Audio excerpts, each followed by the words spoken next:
Emotion grass. You can say you left your glove. You just gotta go get it.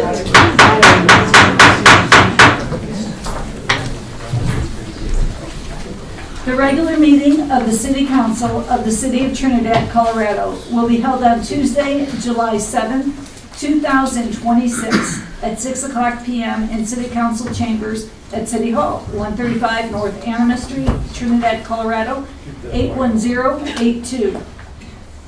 Please turn off your cell phones, be respectful, and take personal conversations into the lobby area. Aaron, would you like to lead us in Pledge of Allegiance? Sure.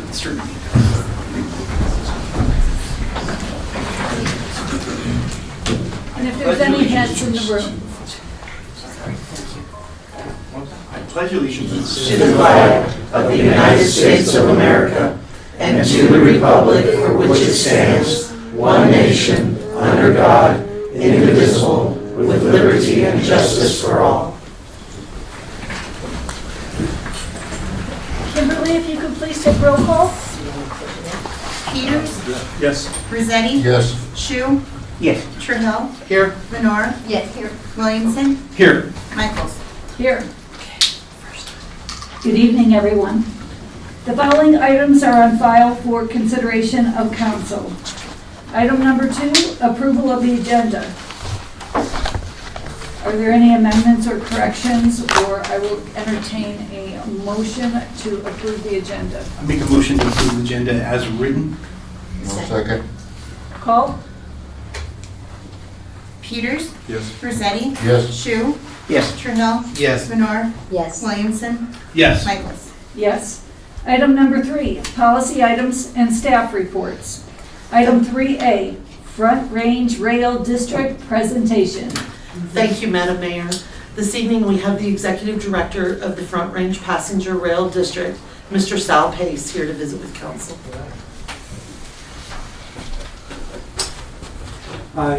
Thank you, Madam Mayor and City Council. It's a pleasure to be here. And I believe, did we send over a We did. slide deck? It's in the drive. I could. Give us a second. Okay, We'll have it. All right. Just give us a second. I could entertain.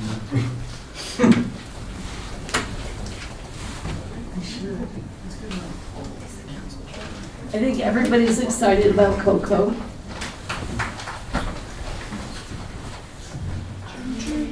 I'll start giving sort of a general overview and then we'll move into the slide deck. So COCO, or Colorado Connector, is going to be Colorado's new front range passenger rail service. Initial service plans are to go in initial phases from Pueblo to Fort Collins. However, as part of our statutory responsibility to go from state line to state line, in fact, we're very interested in doing it and making it all the way from state line to state line. The district itself is comprised of municipalities from Trinidad up to Fort Collins and communities where we intend to provide services for new passenger rail stations. The district, the Front Range Passenger Rail District, is the legal entity. It's a Title 32 special district. And I'm joined by our treasurer today, Luis Lopez, who sits on the district board and represents the South Central Council of Governments as one of the appointees. The appointees are 17 voting members that are comprised from metropolitan planning organizations from Southern Colorado all the way up to the North Front Range. And as a Title 32 special district, we operate like other special districts, and we have the opportunity to refer ballot measures directly from our special district. And in this case, it's the purpose of planning, operating, and developing rail service along the Front Range. We also have the statutory responsibility of completing the prior commission mission, which is the Southwest Chief Commission. When the Southwest Chief Commission ceased, when it sunsetted in 2021, the Front Range Passenger Rail District assumed the responsibilities of the Southwest Chief Commission. In fact, we're still in partnership with Trinidad in completing the Southwest Chief grants that were awarded jointly to the commission and the district in Trinidad for completing the work along the BNSF route in southern Colorado to that helps save the Southwest Chief line. In the case of Trinidad, which is in a unique situation in the district because we do not have the planning right now for bringing service from Trinidad to Pueblo. However, we know it's part of our mission and obligation, and it's something that I'm committed to. As background, I'm sure I've talked to the City Council years ago as we were trying to save the Southwest Chief line. That's how I got involved in passenger rail services. Passenger rail was working to preserve the Southwest Chief line. So now, what we are proposing for the City of Trinidad is a program called Local Return to provide dollars to the City of Trinidad in the range of $1.5 million annually for 25 years. And then an additional 10% boost on top of that for approving a station area narrative. Later this evening, you'll have a resolution for a station area narrative to describe the station area. And the reason we're having communities approve station area narratives and exactly what we're going to be funding is we don't want to find ourselves in a situation where it's October and there's something potentially referred to the ballot and folks in Trinidad say, well, I didn't know anything about this. And we wanted to make sure that the community acknowledges the station area itself and the narrative that we plan on including as we refer a ballot question. Thank you so much, Sal. And it looks like they have it up. And if there's any hats in the audience, please, it's protocol to take off your hats. Thank you very much. So I think I have a clicker here. Great. So just a little bit about. And they did have it in their packets Okay, as well. awesome, great.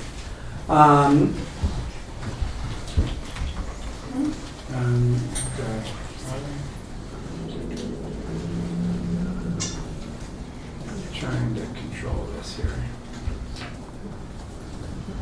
At the beginning. Let me see what happens when I click it once. I think something of relevance is the unique approach that we're taking, and when I get to that slide, maybe it'll stay there. And the partnership with the Class 1 host railroads. And we're taking a different approach to delivering passenger rail service than what other states have done. And in particular, we are partnering with both the Union Pacific and the Burlington Northern Santa Fe Railways.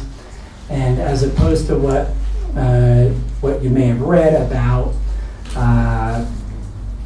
California High-Speed Rail, which was a greenfield development, or some of the Fast Tracks programs up in Denver, what we're not doing and what's different and what we think is a unique approach is this partnership where we are developing the rail service, utilizing and leasing the freight railroad right-of-way.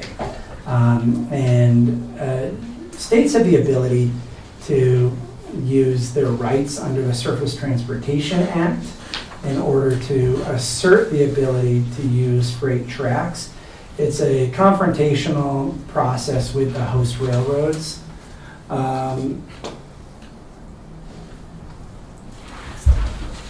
We'll figure it out. I'll figure it out at some point. And the host railroads don't like it. They often add additional costs to what they think the capital needs are. So if there's ever a conflict with the Surface Transportation Board, they can argue that they have greater potential for use and ridership or freight traffic on their tracks than what they currently have.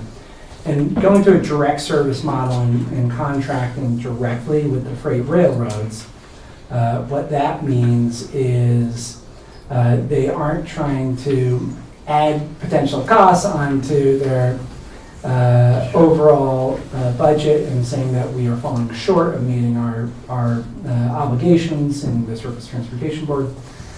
And so we think it's a fiscally sound approach, working with the freight railroads. We have a signed term sheet for the first 3 round trips in partnership with the Regional Transportation District up in the Denver metro area. And it's really a novel approach that hasn't been done before. Now, for Trinidad, what we are proposing, and maybe we can go to the Trinidad's slide, is sending this 32 or so, or 36 after we had the 10% boost, $1 million back to Trinidad for developing a station area and a operating and building and constructing and maintaining a station. In the short term, that would be for the Southwest Chief. And ultimately, when we connect the Front Range line down to New Mexico, I maybe mentioned this at the front end, New Mexico's already identified this as a priority project to connect in their most recent rail plan. Then it would serve as a Front Range station. So I think I hit all the high points. So if we refer ballot measure, we're going to be voting on August 28th in Pueblo. We have an in-person board meeting at the test tracks, and then we're going to take some rides on the new Siemens hybrid Aero train, which is half electric, at the test tracks, and then there'll be the State Fair Legislative Barbecue. So if anyone's interested in coming to our board meeting and riding some new rail equipment, go to the Legislative Barbecue. That's August 28th, and I'm sure treasurer of our district, Lopez, can extend an invitation and let you all know how and when to get there. So I'm happy to take any questions. We did have.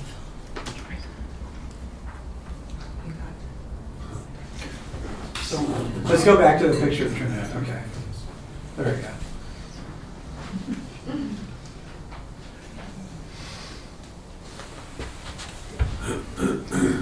What is the earliest it could actually reach here? So everything we're modeling right now is just using state dollars or local dollars. And there is a potential of going after federal dollars. The current administration is not investing in passenger rail and not investing in passenger rail in Colorado. Who knows if politics will change on that particular front. And so I think when federal dollars are opened up again for passenger rail, specifically for Colorado, priority for us would be to expand the service south out of Pueblo and into Trinidad and New Mexico. That's not a clear date frame, but we plan to reach Pueblo with service by 2032, or 5 years upon receiving new tax revenue from a ballot measure.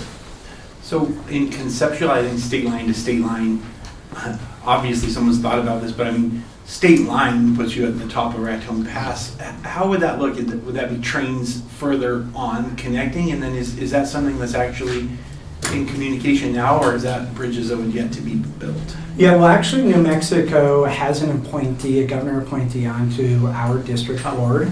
And so the district board not only has these representatives from up and down the Front Range, but also BNSF, Union Pacific sit on it, Amtrak, RTD, and New Mexico and Wyoming have representatives sitting on it. I just had dinner last week with the head of New Mexico Rail. They're gung-ho on the potential of connecting.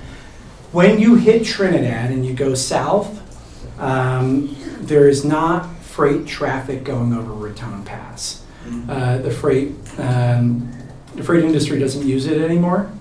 And so from Trinidad all the way to Lamy, it's all passenger service. And in New Mexico, most of the track is owned by the state of New Mexico, which really takes care of a lot of the capital needs that one would need. Okay, does anyone else have questions for Sarah? What about when you come from Pueblo to Trinidad, what about the other places like La Habana and Lamar and them? Are they going to be connected? Yeah, I actually had this, I was in Baltimore last week and met with Amtrak and specifically talked about the potential of the Southwest Chief reroute. And this is one way of getting this done. And the Southwest Chief reroute, which is a fully federal project because it's long distance travel, could potentially utilize federal dollars for that.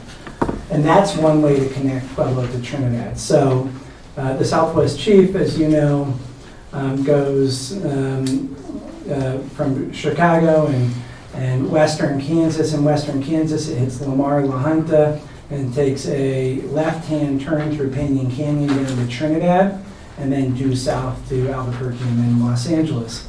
So the vision of a Southwest Chief reroute is to have the Southwest Chief from Trinidad, if you're headed east, go due north to Pueblo, then take a right or go east in Pueblo, and then still hit Lamar, La Junta. And so you're not removing anyone from the service, you're only adding another population base in Pueblo. And so that's one opportunity for quicker connection to the Front Range as well. And something I've already talked to Amtrak about. You know, the track from New Mexico is, because they had an issue about they were going to reroute it. Is that out for board now on the chief?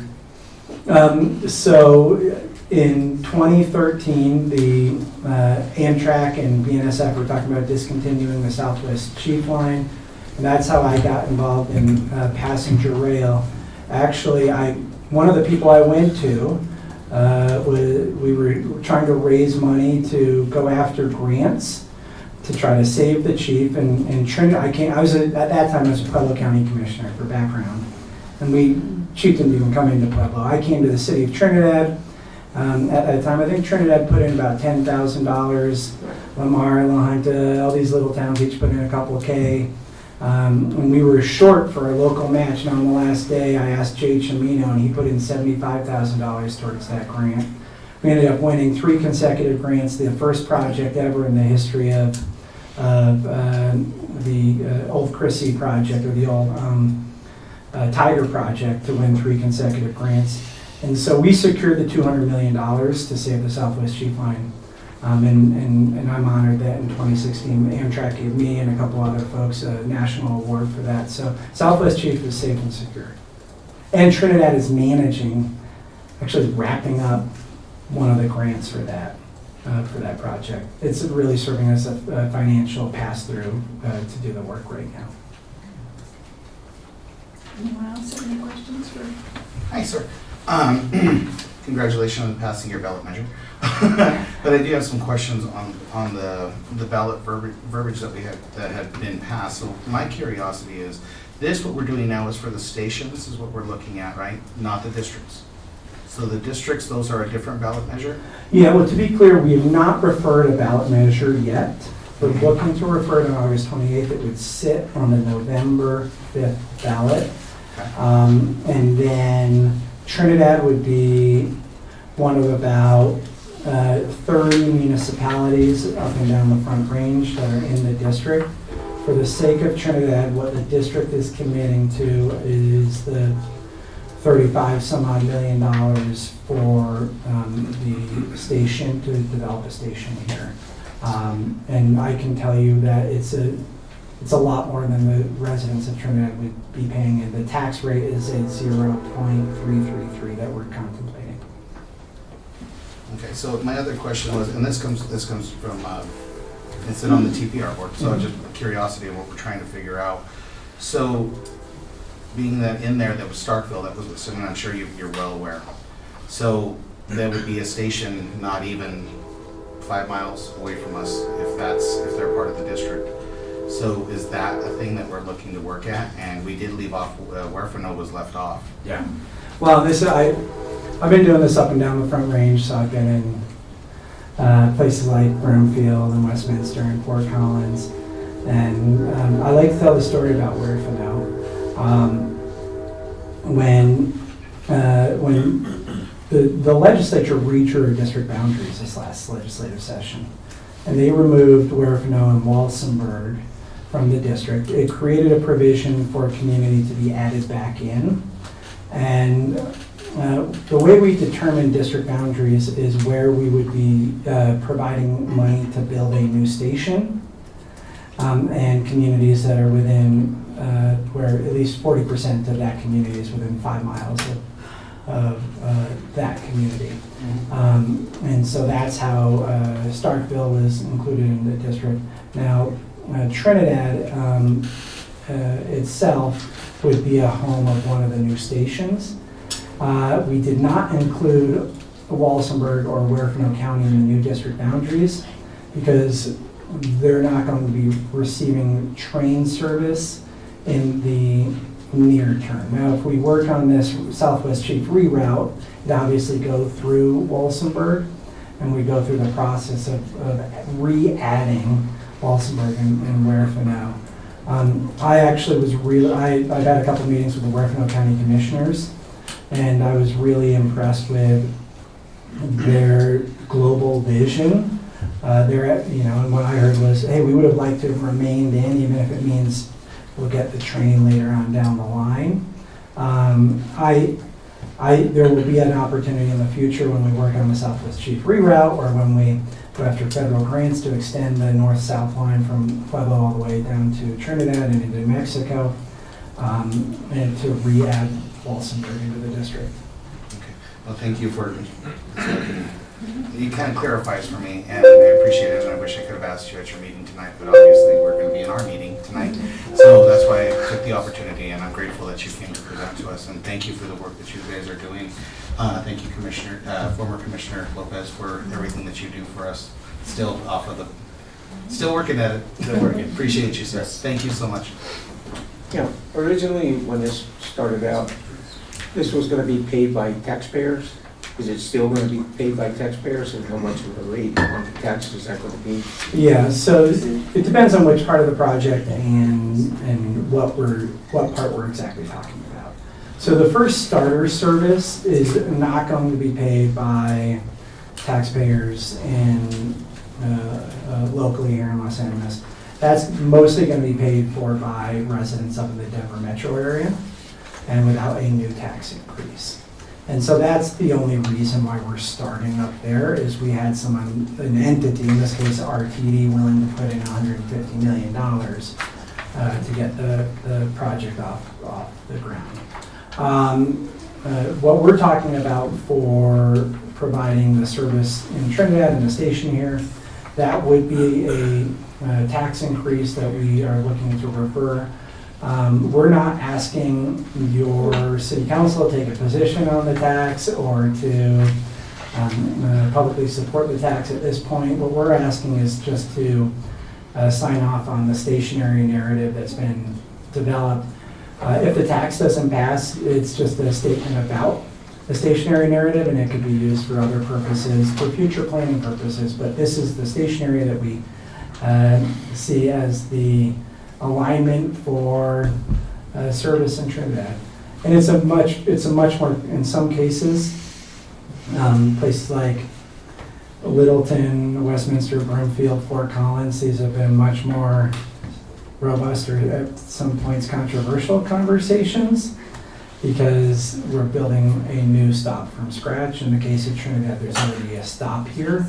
So it's about providing the funding for a new hall that can serve as not only a station hall, but I'm sure hopefully it can be enough to also provide some other connectivity, first and last mile connectivity, maybe a visitor center of some sort, it's up to you, really, the city of Trinidad, and your imagination as to how these dollars can be utilized. Anybody else have any questions from Mr. Sal Pace? And I want to mention, we do have some flyers, and we have some crew in the audience. I'll bring flyers up for you all here. Thank you. Yeah, thanks. Did anyone not get a flyer?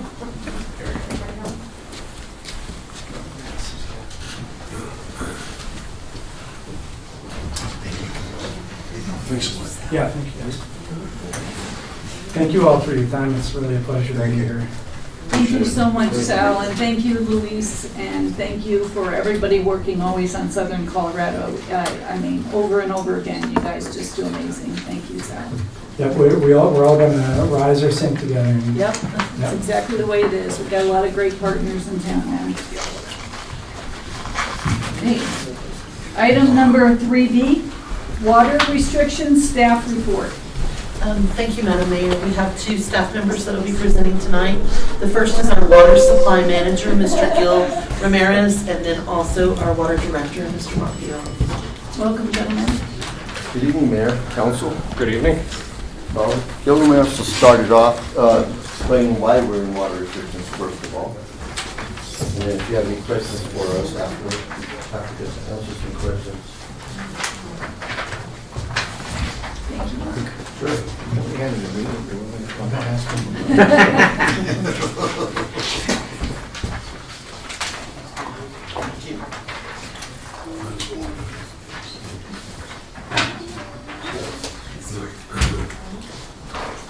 That counts as part of my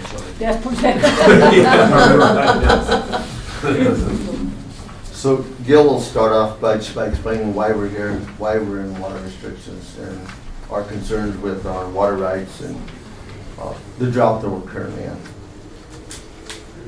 So, our water community is in serious trouble. And if I were here 10 days ago, I would be very concerned. Today, I'm extremely concerned. So I just want everybody to understand how serious this is. And this is where we need to start with this conversation. I'm going to be throwing a lot of numbers out at you because it's how you're going to understand how we get through this. So the permit that allows us to process and deliver water has two mandates in it: health and safety of our customers and firefighting capability. So those are mandates. We have to do that. I don't know, is Chief Backrack here today? Yes. Yes, he is. Okay, we'll let him talk about the safety part. Okay. So as of Saturday, 2/3 of our demand is coming out of storage. And so that's not sustainable. That is not sustainable. When I said our water community, we have many customers upstream, we have many customers downstream. The city of Trinidad is the sole purveyor of public potable water in our drainage. We serve about 85% of the population. That's where the health and safety of our customers comes in. We are in this as a community, not just as our little isolated area here. And I want to remind everybody that these people have been paying their water bills for a long time, and they've helped us with O&M. They have paid our costs along with us. So the nuances of our decrees, well, there's three legs to water rights. There's the water right and the corresponding decree. The city's in good shape there. Unfortunately, the resource doesn't exist. The second leg is infrastructure. Director Vigil and his crew have done a wonderful job of maintaining that infrastructure, so that's not the issue. The real issue we have right now, and that's the third leg, and it's a difficult one, I understand that, it's policy. And that is senior staff and the council. Now, there's two ways to attack this, on the front end or the back end. Well, the front end is That's not an option. The resource isn't there. So we do have to look at demand. That's the only way we're going to get through this. I want to talk about maybe the short term, what we're talking about right now. Our winter use is about 1 million gallons per day. Our summer use has peaked at about 3.5 million gallons per day. If you talk about summer use in terms of tourist traffic, probably 250,000 goes there. But that means that 2 million gallons a day is being used to irrigate lawns. That's not sustainable. It is in normal conditions, but today it's not sustainable. If we follow this path, then next year and the year after that are going to be a challenge. And we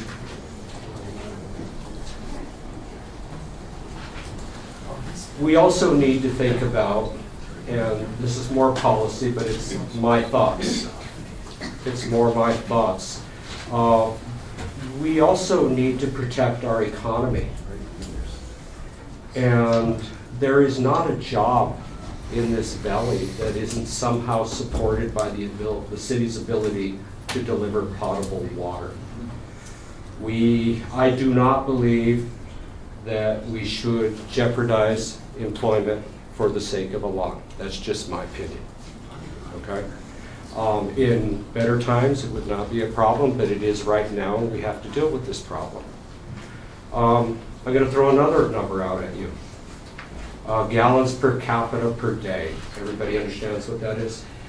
Okay, so if you look at our population of 10,000, you add 3,000 to that because it's summer and we have a lot of tourist traffic.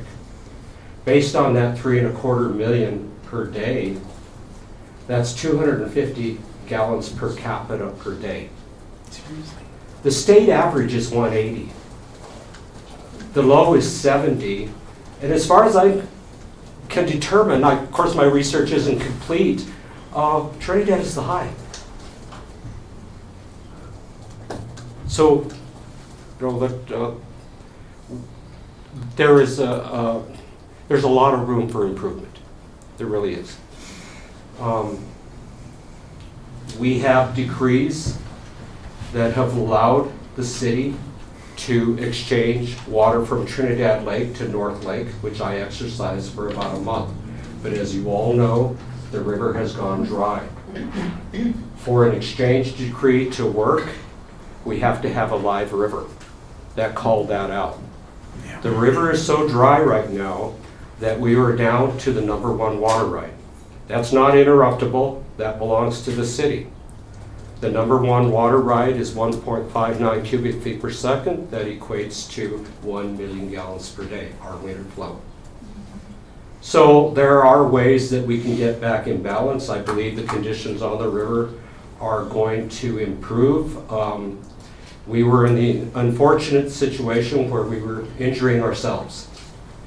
But I had to move that water to North Lake just in case we needed it. So we got called out for a while, but now that I've released that water, because the exchange wasn't so good, we should get the exchange back.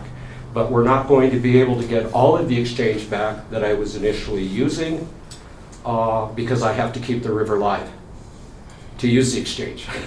It's kind of a strange thing. So really what we need to do is we need to find ways to reduce demand. Another number I want to throw out at you, and okay, so a garden hose in Trinidad delivers about 5 gallons per minute. If you allow somebody to water for 4 hours, that's 1,200 gallons. There's no lawn in Trinidad that needs 1,200 gallons at a time. The individual plant and the grass is limited in its ability to absorb water in one watering. If the grass is cut too short, it's evaporating. Our subsoils are so dry, it's just soaking in. So the majority of the water used during that 4-hour period is not benefiting the turf. I talked about the third leg policy. We're going to have to address that, and we're going to need that policy to be flexible and more timely. And by that, we can't, we have about 2.5 months of summer left. We need to address this as soon as possible and on a flexible basis. And so I did say this is a water community problem. We need a community effort to get through this. And we need to function as a community to get through this. I guess that's what I have to say about this, but the situation is serious. It's a lot more serious than, I live in these numbers every day. I don't know if you see the concern on my face, but I'm very concerned. Okay? Questions? Well, I just wanted to clarify something for the public and Yes, for ma'am. us. We don't own the water, the state of Colorado owns the water. Is that correct? Yes, the state of Colorado owns all of the water in Colorado. What we own is the right to use the water beneficially. We're not, and allowing water to seep into subgrades is not Sure. beneficial use. Yes. And- So, sorry. Yes. Sorry. And the other question I have, just so that our public would know, so we supply water to households from up to Monument Lake, all the way out to To Pinion Canyon Pi- Riverside. Pinion Canyon and all the Not Monument Lake, from our water treatment plant water treatment plant. to Okay. Pinion Canyon. That includes the prison, that includes All of our water associations. all the water haulers. Wells are going dry. We're seeing increased use of our water stations. So it does include Segundo, Primero, the towns and Yes, the it people does. that live up Highway 12? Yes, it does. I'm sorry, go ahead. That's all right, Mayor. So you said we're at 3.5 million gallons per day, Yes. and 2/3 of that demand is coming out of storage. Yes. So roughly, the water plant roughly is producing about 1.16 million a day, somewhere in that neighborhood? Oh, no, 3.5. So So- the storage in North Lake goes through the water treatment plant and it gets delivered. So we're pulling 3.5 out of North Lake into the Okay. water treatment plant, and that's what's getting delivered to our customers. You mean the initial storage then, not final storage around town? Oh, no, I no, misunderstood that. no, that's, Okay. I'm sorry, what I'm talking about is our watershed, Okay. okay? Yeah, the distribution, well, I'll let Mark talk about that. No, so, okay, that, actually, looking at it from that vantage point is even more critical, so. yeah. Yes, it is. Yes, it is. But I'm confident we can get through this with the right policy. But we do need to look at the long term. The hole that we're in and the hole we keep digging, if we don't have the right policy, it could take 3 or 4 years to get back to where we were. So even if we have the right policy and we do get normal snowpack, we will not get back to where we were for about 3 or 4 years. One more question, guys. Absolutely. So comparing summer usage, which you said we're at a high of the state, 250 gallons per day per capita, that is crazy. Yeah. I mean, that's absolutely crazy. Comparing to the winter numbers, are we within the realm of normal if you look at winter numbers? Yes. Okay. Yes. So, and by that comparison alone, it would be reasonable to say that we've ruled out any subterranean leaks of major impact? Our system, in some cases, is about 120 years old. Am I exaggerating? No, you're not. Okay, it's about 120 years old. We don't have the ability to monitor that. I am working on a water audit to identify those losses. But, we replace lines as necessary, and if we go in and do new construction on streets, we take that opportunity to replace lines. But as you all know, that is restricted by funding, But and that's where we're at. it's fairly reasonable to say if we're in spec in winter and we're out of spec in summer, it's most likely not contributed by a leak out. Most municipalities of our age experience between 10 and 15% loss Okay, from infrastructure. all right. Thank you. If anybody has any other questions, or Mark could move forward in his. Mark, did you guys, I was up the river there, we were doing some work. Did you guys complete the line there at Segundo? No, Transferred out, you still working on it? it's still under construction. The water main has been in place, pressure test passed, battery samples passed. Now they're reconnecting the service lines to the new line, that way they can abandon the old 2-inch galvanized line. So that is still underway. And then from there, they move up to Weston. So that one's still, but it's going good. Yeah, because that helps a little bit there. Oh yeah, you've seen all the patches on that from I the know. water leaks we've had. We're looking at every drop right now. That's right. I'm going to request that Mark talk about our experience with our restriction policy. Yeah, so as you know, as of July 1st, we just moved into level 3 water restrictions. I guess the first thing I'm going to ask of council is that we do not mix politics with policy moving forward. That's very important. The way we choose to move forward, we need to be fair across the board. We need to be level with everybody. For example, we've just limited our residents to 4 hours, 3 days out of the week to water their lawns. A lot of them are going to end up losing their lawns. You know, they have to water in the mornings instead of at nights, which when I had a lawn, I always watered at nights. I always thought if I watered it means it stays wet and moist all night, and then it don't dry up till mid-morning. I've always been under the assumption that if you water in the morning, by noon it's dry. It's not doing any good. Since I've been in this position, I just passed you along what I just printed off the internet.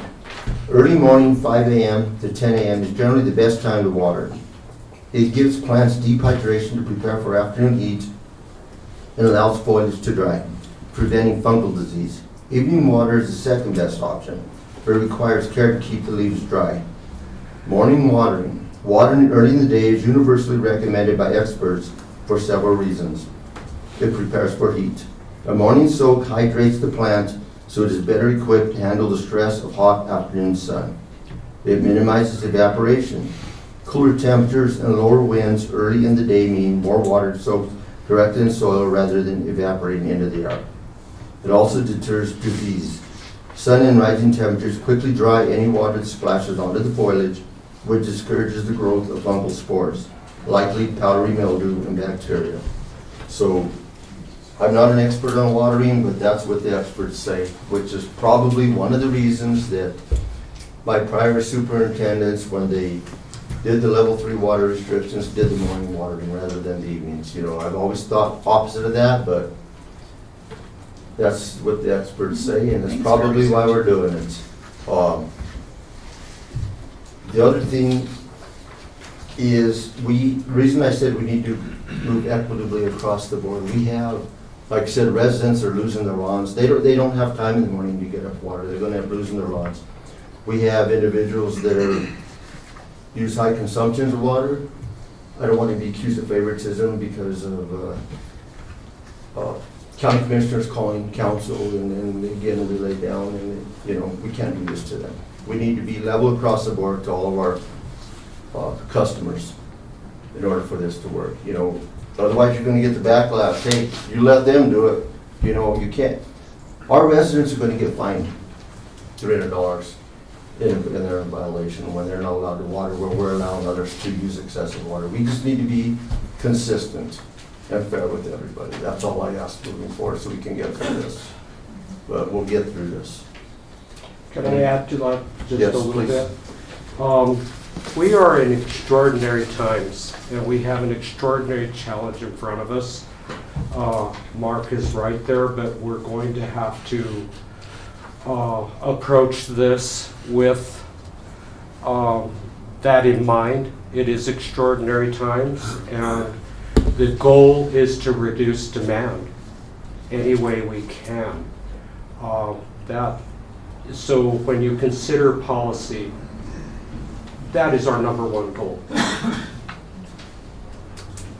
The other thing I like to Keeping in get, mind that it's extraordinary times, that the normal rules are not applying to our watershed, which has always been very great for us. It's not right now. that's true. You'll correct me if I'm wrong, but hopefully we go into monsoon season, so we actually get some rains at the end of July and August. But that is not going to put us out of this drought conditional rain. The snowpack in the mountains is what keeps the river and the water flowing into North Lake. When we get these heavy monsoons, it hits and runs, it goes to Kansas. We can't even store it in the Trinidad Lake.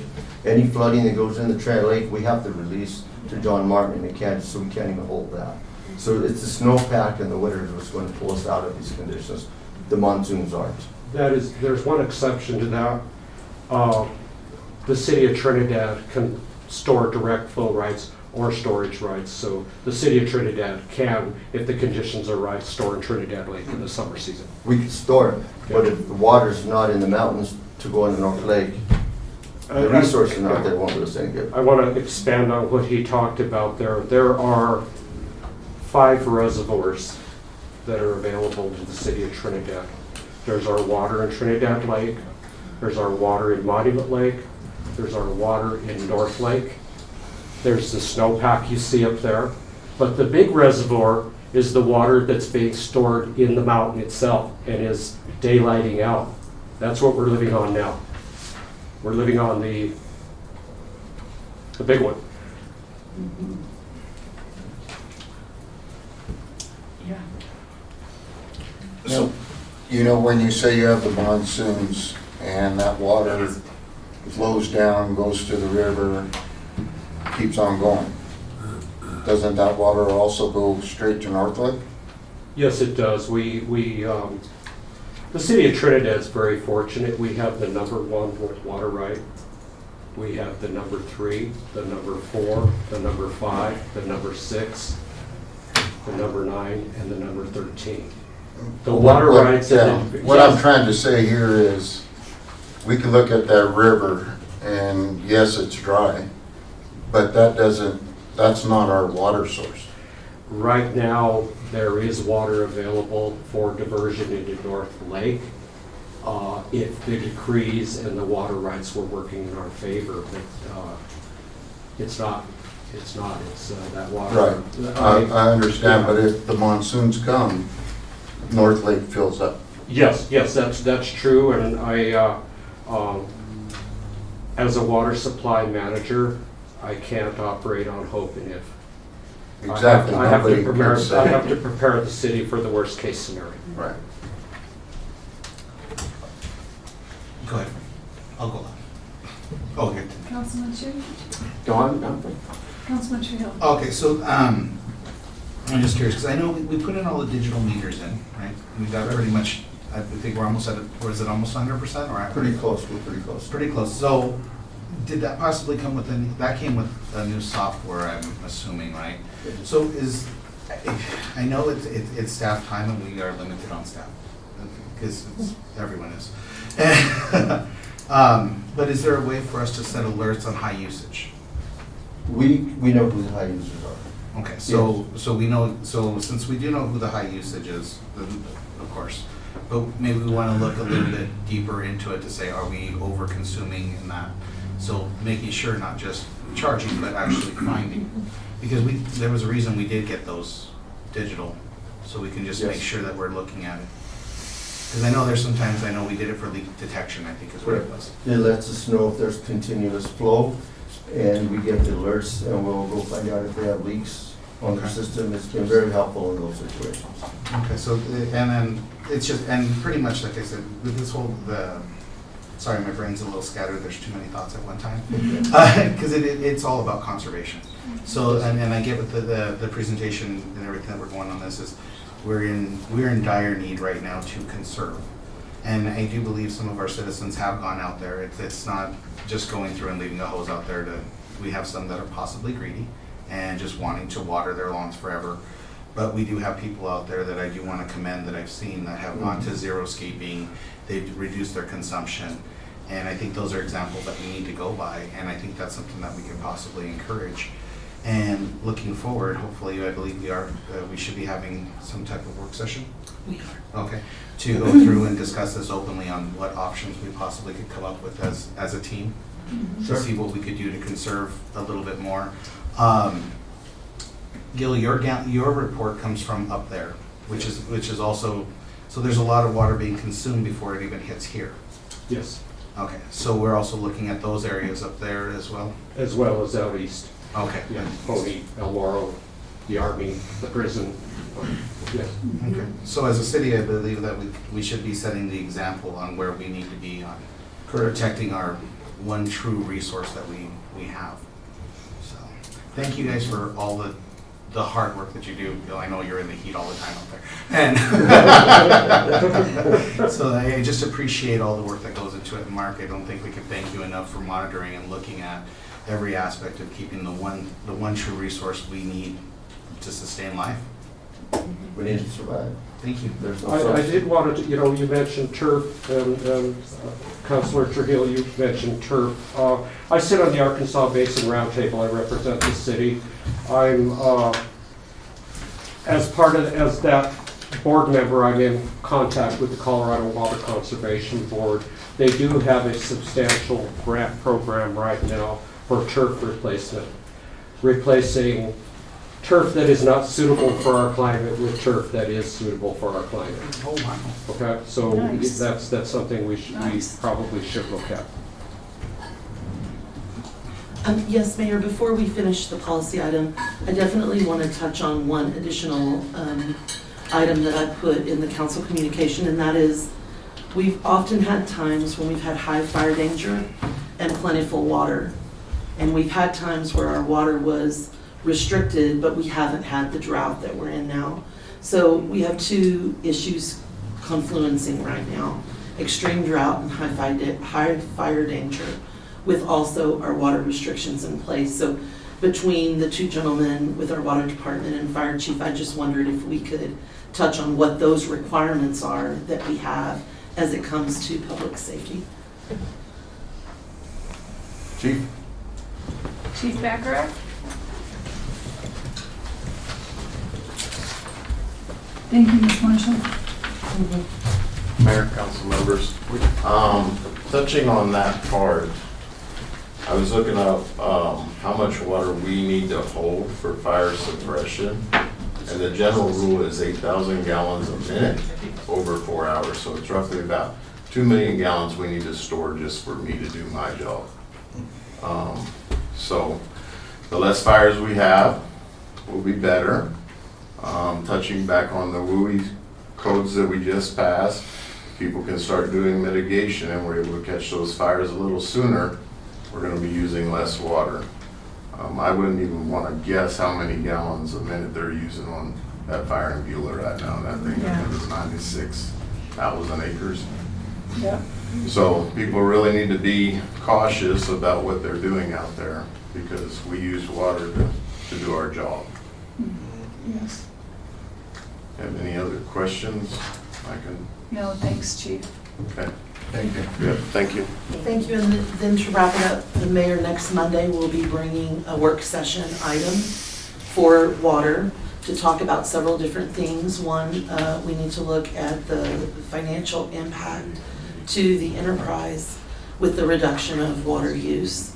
So we'll be talking about that and potentially talking about if council wants to entertain an increase in rates as a result of the fiscal impacts to the enterprise. And the second thing is that Water 3 restrictions are defined through a resolution that council adopted back in 2021. So based on Mr. Ramirez and Mr. Vihil's recommendations, we want to open up the possibility that council would want to either redefine level 3 or look at more restrictive measures when it comes to water. We'll have an additional week of data on what the current level 3 water restrictions are doing. So we will schedule a work session agenda and then a special meeting afterwards. We can cancel that special meeting if council decides not to adopt a new resolution, but we'll be meeting the water department, city manager's office, fire department will be meeting all this week to come up with some recommendations for you. And we don't want to let that go too long. without looking at it. I have done, the resolution gave me the authority to call the level 3 water, but I can't define what level 3 is. That needs to be something that council does. So if we want to look at a more restricted environment, then council would need to define what that environment is. We're going to make some recommendations to you. I was reading that today, and I thought that I saw that we might be able to do this by simple motion rather than having to do the formal, a new, I thought I saw language in there that might allow us to do that. In the ordinance, it's In pretty the clear. 1680, yeah. Yeah, that it's actually a little earlier, I think it's 1664, but don't quote me on that number. I read But it did say that council could define the restrictions, and that must be done by resolution. But we're happy to look at that and see what the mechanism is. Either way, it would have to be a special meeting. It couldn't happen in a work session. No, I understand. So we're gonna Trying to plan for that speed next it up. Monday. Okay. Okay, any questions for me or for Mr. Ramirez, Mr. Hill, or Chief Backrack? No, thank you. Oh, go ahead. Gil, I didn't get a chance to ask you any questions. I'm sorry. I mean, everybody kind of jumped in and you sat Sorry. down. Gil, when you're worried, I'm worried. Yes. We've been friends a long time, Yes. so, and we've talked about Yeah. things. If you were in charge of this operation right now, what measures would you take?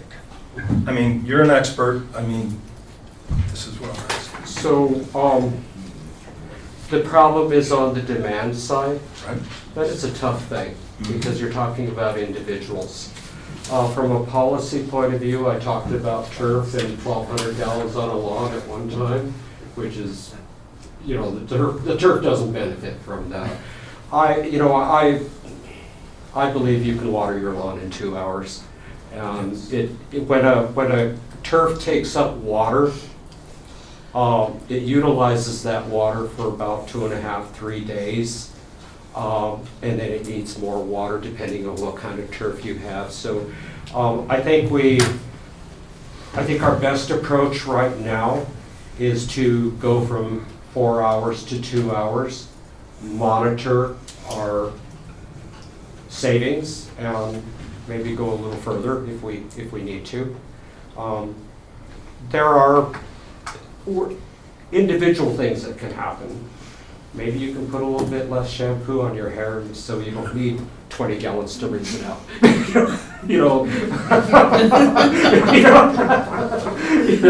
So shorter showers. If everybody cut maybe 2 or 3 minutes off their shower, that's a tremendous savings. Santa Fe, New Mexico, they're a good example. Their population increased by over 50% without any increase in water supply. And they did that mainly through paying for toilet replacement, going from 5 gallons to 1.5 gallons. So instead of building reservoirs and building new water treatment plants, pay for new toilets. That's Good point. But I do have a little bit of good news. Last week, we went into contract with the Colorado Water Conservation Board for the geotech study that's going to start the expansion of Monument Lake. That's not going to do anything for us right now, but that is the type of planning we need to do for the future. And that is a project approved by the previous council for those of you that are new. That's great. We're pretty much in survival mode right now. Yes, we are. Why are we even talking about lawns? Lawns are really nice to have. I love my plants, I love my trees. Health and safety, protecting our economy, protecting jobs. I'm sorry, but Gil's personal list does not include lawns. That's just where I'm at. I was 24. But that's my personal list, okay? Let's make that very clear. It's your list that's going to matter. Yeah, and Gil, I've been upriver for 25 years. Yes. And we were very conscious of our water use. We hauled water, we recovered water off our gutters, tanks, pumps, everything. We had no water to waste. Yeah. So when I see Schedule 3, Level 3, and that's 4 hours, 3 times a week, Yeah. whoa. If you live upriver, that's crazy. That's a month's How worth do, of how water. do we, how do we transfer that here? Because you could take a 10-minute shower here because it's magic. You turn on the faucet and it's magic. Upriver, you're counting your gallons, you're counting your time. You know, I had the opportunity to speak to the Los Angeles County Commissioners this morning. I believe one of the ways that this council and all of city staff can help us out is be our ambassadors, go to your constituents and help them understand the seriousness of our situation. Something coming from Gil that only shows up once every 6 months, that's probably not going to do it. You're here every day. You are the perfect ambassadors for getting this word out. We're trying to make policy, and we need the best advice we can get. Yes. Golf course. You know, we're all big golfers. I know it's an economic positive. We actually are, Ms. Linda Vihil ran the numbers today, and we're bringing those to you on Monday. I don't know if Mr. Ramirez has been given the most updated At numbers. this point, I mean, this is turning into a work session. Yeah. Yeah. Thank you. So what's that mean? I can't ask any questions? It's up to me. Yeah, go ahead, yeah. Really just forgot where I was going after that, so don't want to turn. Thank you. Okay, so bottom line is policy and staff, we do need to reduce demand sooner than later. Yeah. Thank you. Thank you all of you. Councilmember Peters, we'll have that answer on Monday. We have the numbers. Thank you. Item number 4, petitions or communications, oral or written. The public comment section offers an opportunity for any citizen to express opinions or ask questions regarding city services, policies, or other matters of community concern, and any agenda items that are not part of a scheduled public hearing. Those wishing to speak must sign in no later than 6 p.m. Citizens will have 5 minutes for comments. This time limit was established to provide efficiency in the conduct of the meeting and to allow equal opportunity for everyone wishing to speak. An immediate response should not be expected, as issues are typically referred to city staff for follow-up or research, and are then reported back to council and the individual who initiated the comment or inquiry. Written materials for presentation to council must be submitted to the city clerk as the speaker approaches the podium. And the first one I have on here tonight is Thomas Murphy.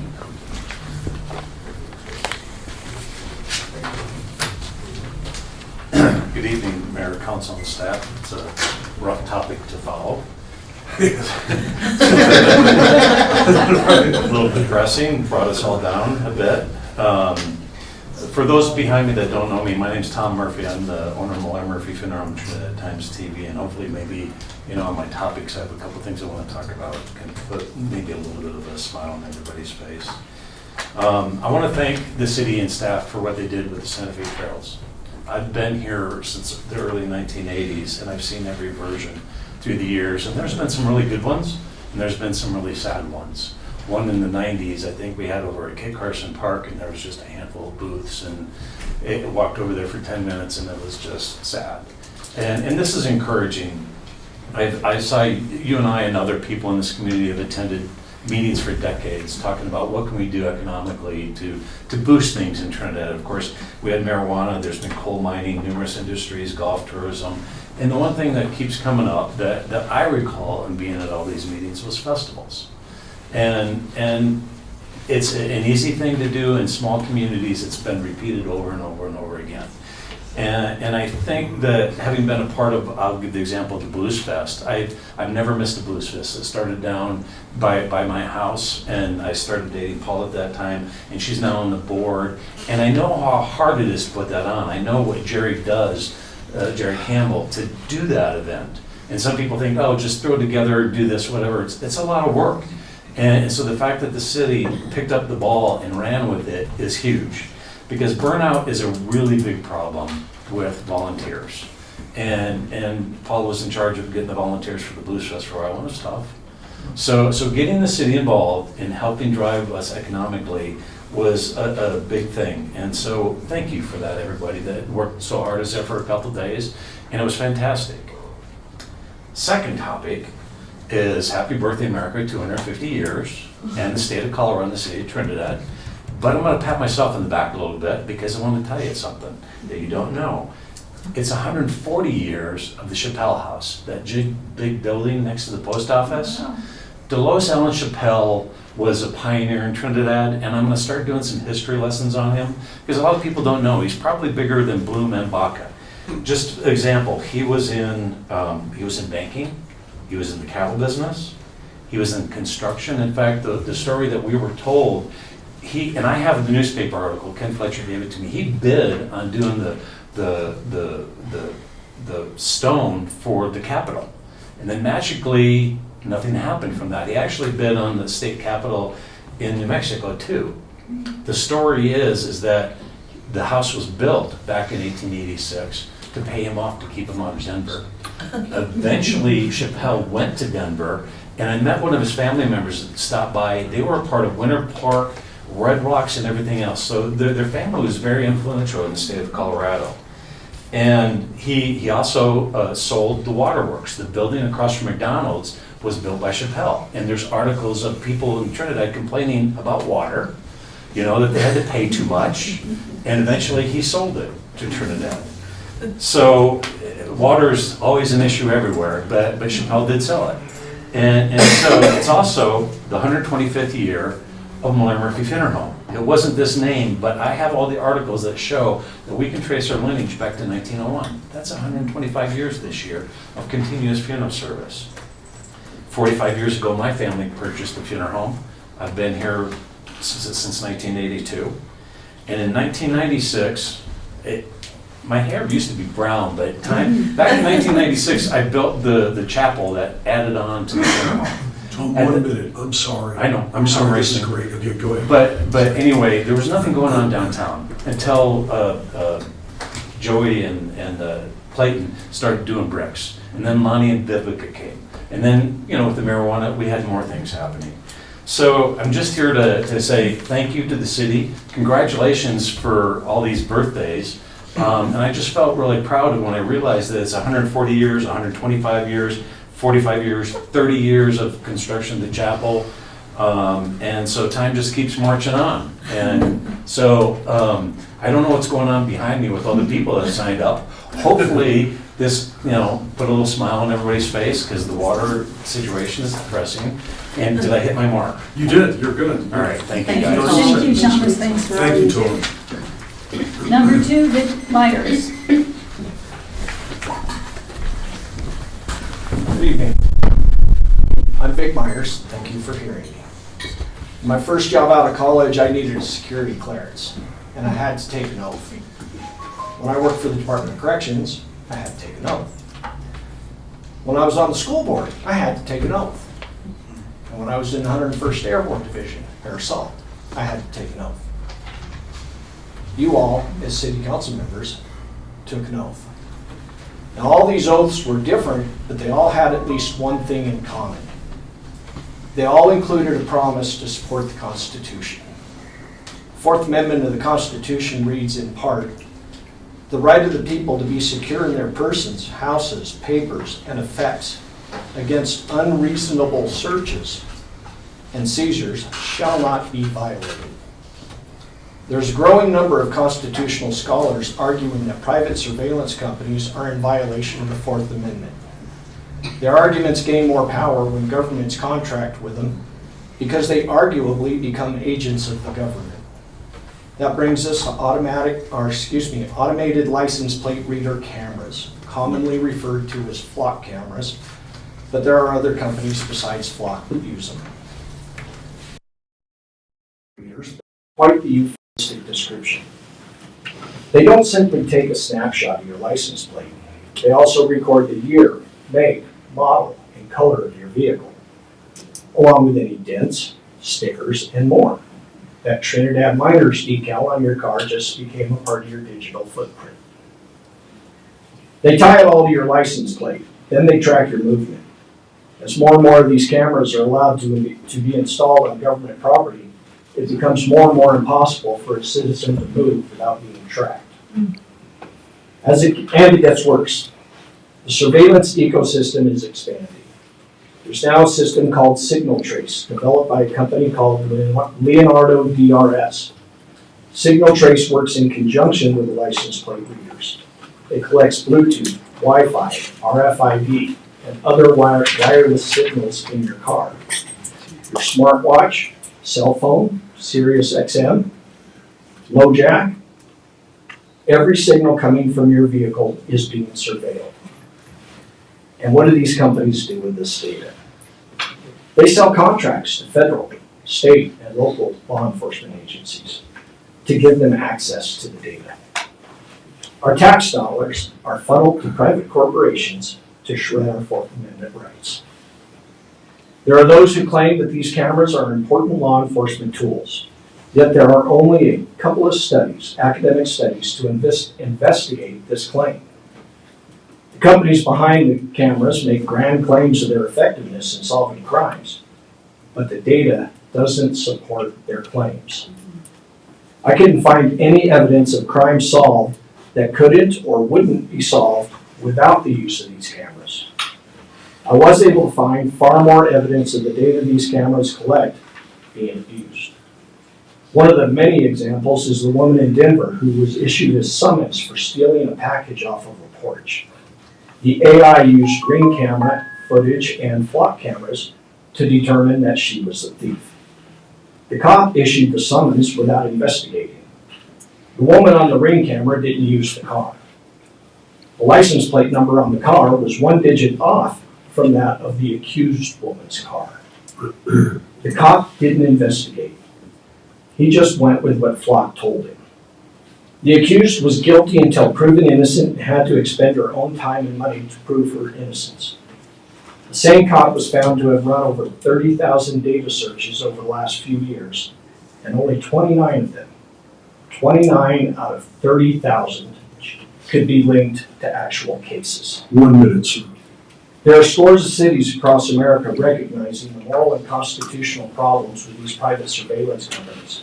For example, Denver, Mountain View, California, Austin, Texas, Bloomington, Indiana, and Cleveland, Ohio have canceled or refused to renew their flock contracts. Ypsilanti, Michigan was ahead of the curve. 4 years ago, they passed ordinance number 1401 to outright ban these cameras. I encourage this council to remember their oath and pass an ordinance prohibiting license plate reader cameras within city limits. Protect our rights. Thank you, Vic. You'll be happy to know that there are no flock safety cameras within the city limits of Trinidad. Let's keep it that way. Thank you. Angela Hadaway. Thank you.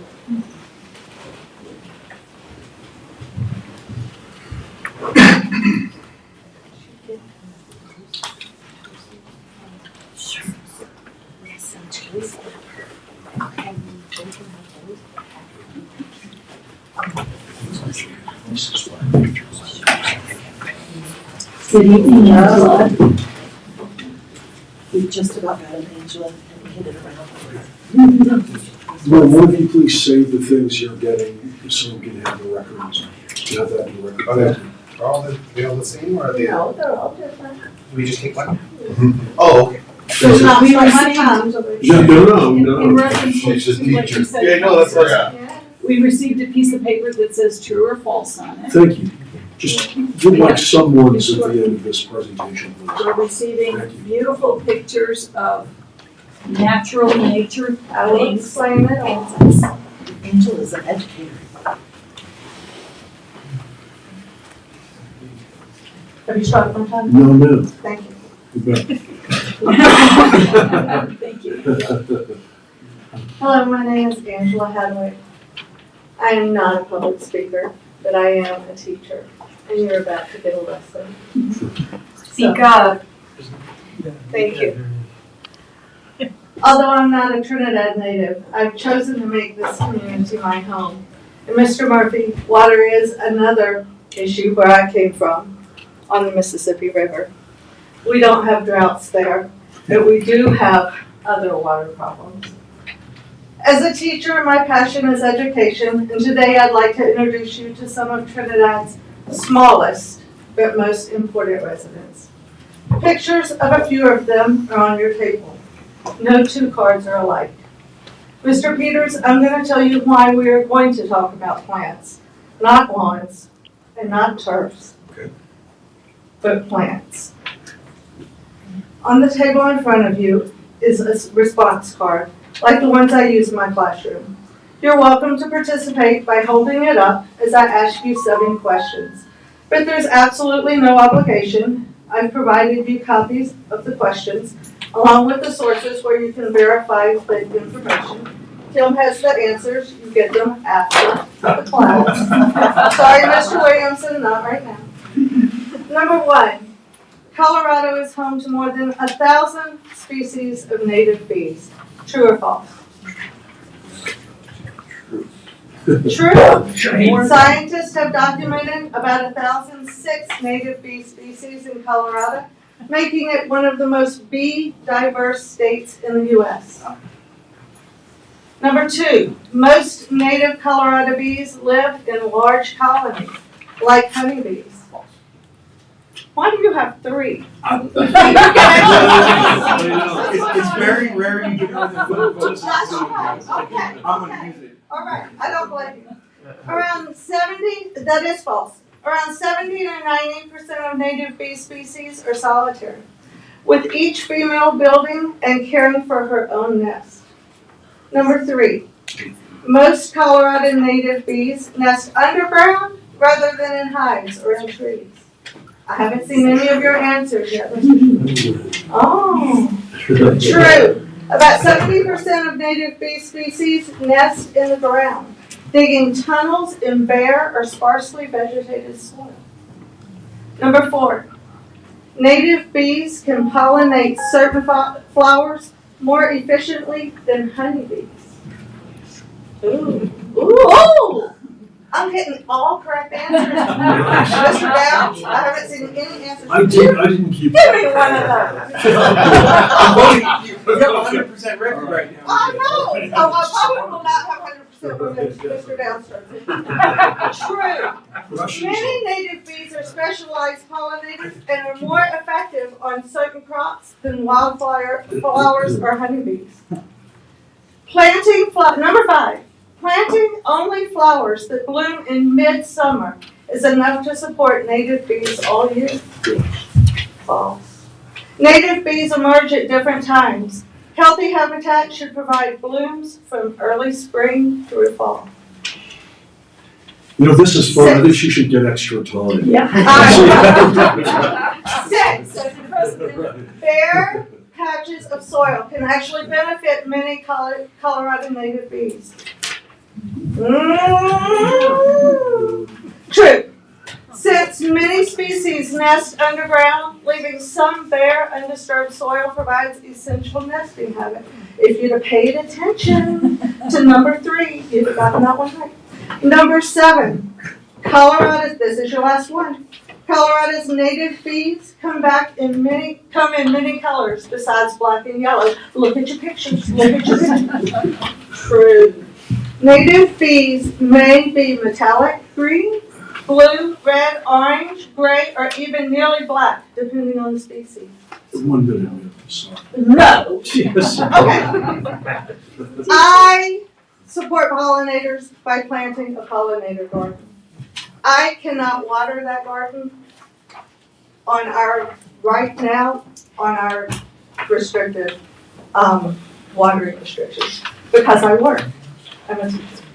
So I need to be able to water in the evenings. I know that I completely understand. I'm a numbers person. I'm a math teacher. I watch the news. I see the wildfires. Please let us water in the evenings. Thank you. Thank you so much, Angela. Put those back down. If you want these, we're going to put them back here. Wonderful presentation. Thank you. And we have Russell Daniels. Good evening. Russell Daniels, I'm a resident here. I'm also the treasurer for the Libertarian Party of Pueblo County. Mr. Myers did a very good job covering what I came here to say, so hopefully I'll be quick. These cameras are often installed outside of any kind of judicial boundaries. They're done with quiet contracts. What a lot of people don't understand, which I'm going to expand a little bit on what Mr. Myers said, is that they're powered by AI. And now AI has frequently been known to hallucinate and come up with false information. You know, that's sort of what he talked about with the lady from Denver. There was an AI hallucination. She was arrested, thousands of dollars, months out of her time to gain her innocence back, to prove her innocence. That's not the way it should work. But the important part about that is that Trinidad residents shouldn't have to spend all that money to prove their innocence. They should just avoid that and have correct judicial process to start with, not have to answer to a hallucination. The next, there's other issues I want to cover.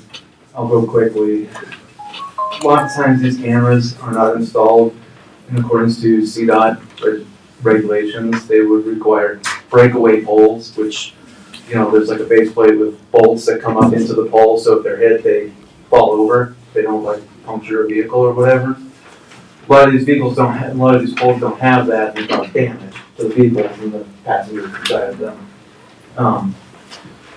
These cameras, like city cameras or county cameras, you guys own that information because they're your cameras. The flock cameras or Genetec cameras, Alitech cameras, any of these AI cameras, that company, that surveillance company that owns the AI that powers them, they own the data and they have the right to sell that information to marketers, insurance companies, whoever they want. They don't answer to the city council, they don't answer to even the police force that, you know, has the power to request information. And also they're outside of, you know, requests of information forms because they're a private company. As Mr. Myers pointed out, they're regularly abused. There's 13 cases in Atlanta right now of Leos abusing these cameras.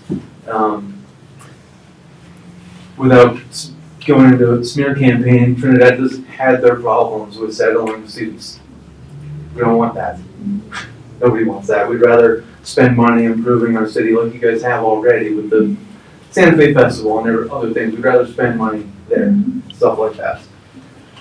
These cameras have broad spectrum, targeted frequencies they use. One of them is RFDI. The type of RFDI frequency that they use is not regularly tested, okay, and it can be strong, so strong that it can disable things like head chips.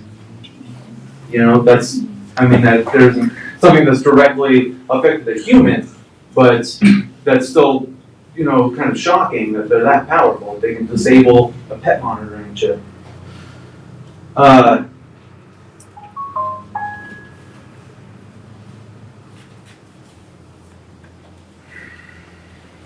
They're installed in areas, and some of them in the county here even fall into this category where they don't even catch a license plate. They're installed in people's backyards facing across a neighborhood where they don't even see a street. They're installed at parks, which you can see this in Pueblo already. There's 18 of them in Mineral Park. Many of them don't even face a street or a parking lot or anything. There's no chance of them catching a license plate, that's their main selling point, is to record. At this point, they're not even, you know, collecting what they're supposed to be doing. It's just an infringement on privacy. 1 minute, sir. Well, that was my last issue, but I do want to say that as far as the water restrictions go, I support this. I use as little water as I possibly can. But also, when it comes down to the electronic devices, the electronic metering, I would really suggest that you try to reach out to the people who may unknowingly be using too much prior to finding that. Thank you so much, Yes. Mr. Daniels. I'd like to repeat that the Trinidad Police Department staff does not have access or security systems on any clock system in the city of Trinidad. Thank you. Thank you. Now we're up for Chris Bryan. Hello, I'm Chris Bryant. I'm the founder and president of the Trinidad Railroad Museum. And I was also on the Historic Preservation Commission in 2024. I led the effort to get the Colorado Southern 638 locomotive landmarked. And we also actually landmarked the Waterworks building that same session, just to tie into the water discussion. And then I founded the Railroad Museum on paper in 2023, but we opened our doors in 2025 in the old CNS depot on Elm Street. And we were open for about a year, but have kind of shifted to a more of an online virtual model for a while. We have ambitions, for a physical location, but we are working on partnering with other organizations and museums and things like that to try to find places to deliver historic information, interpretation about, the railroads in Trinidad. And so I moved here about 9 years ago from Tulsa, Oklahoma, and I was real excited that we had Amtrak stop. And my first thought is, I can take the train to Denver, that would be great. But then I realized you actually have to go to Chicago first, and then to Denver. It takes about 2 days, and so not the greatest trip, but I think that's a common experience for a lot of people that move here or visit. And and with the museum visitors also, there was kind of always a question like, why is there a depot on a street with no tracks, but there's tracks in a station with no depot? So I'm here, basically to help, to encourage the board, the city to continue to support the Frederick Passenger District's efforts and more passenger service here, and a new depot would be just a great in so many ways. Obviously the environmental impacts of getting cars off the road, I think it'll help with business and creative collaboration with people being able to kind of meet in person more.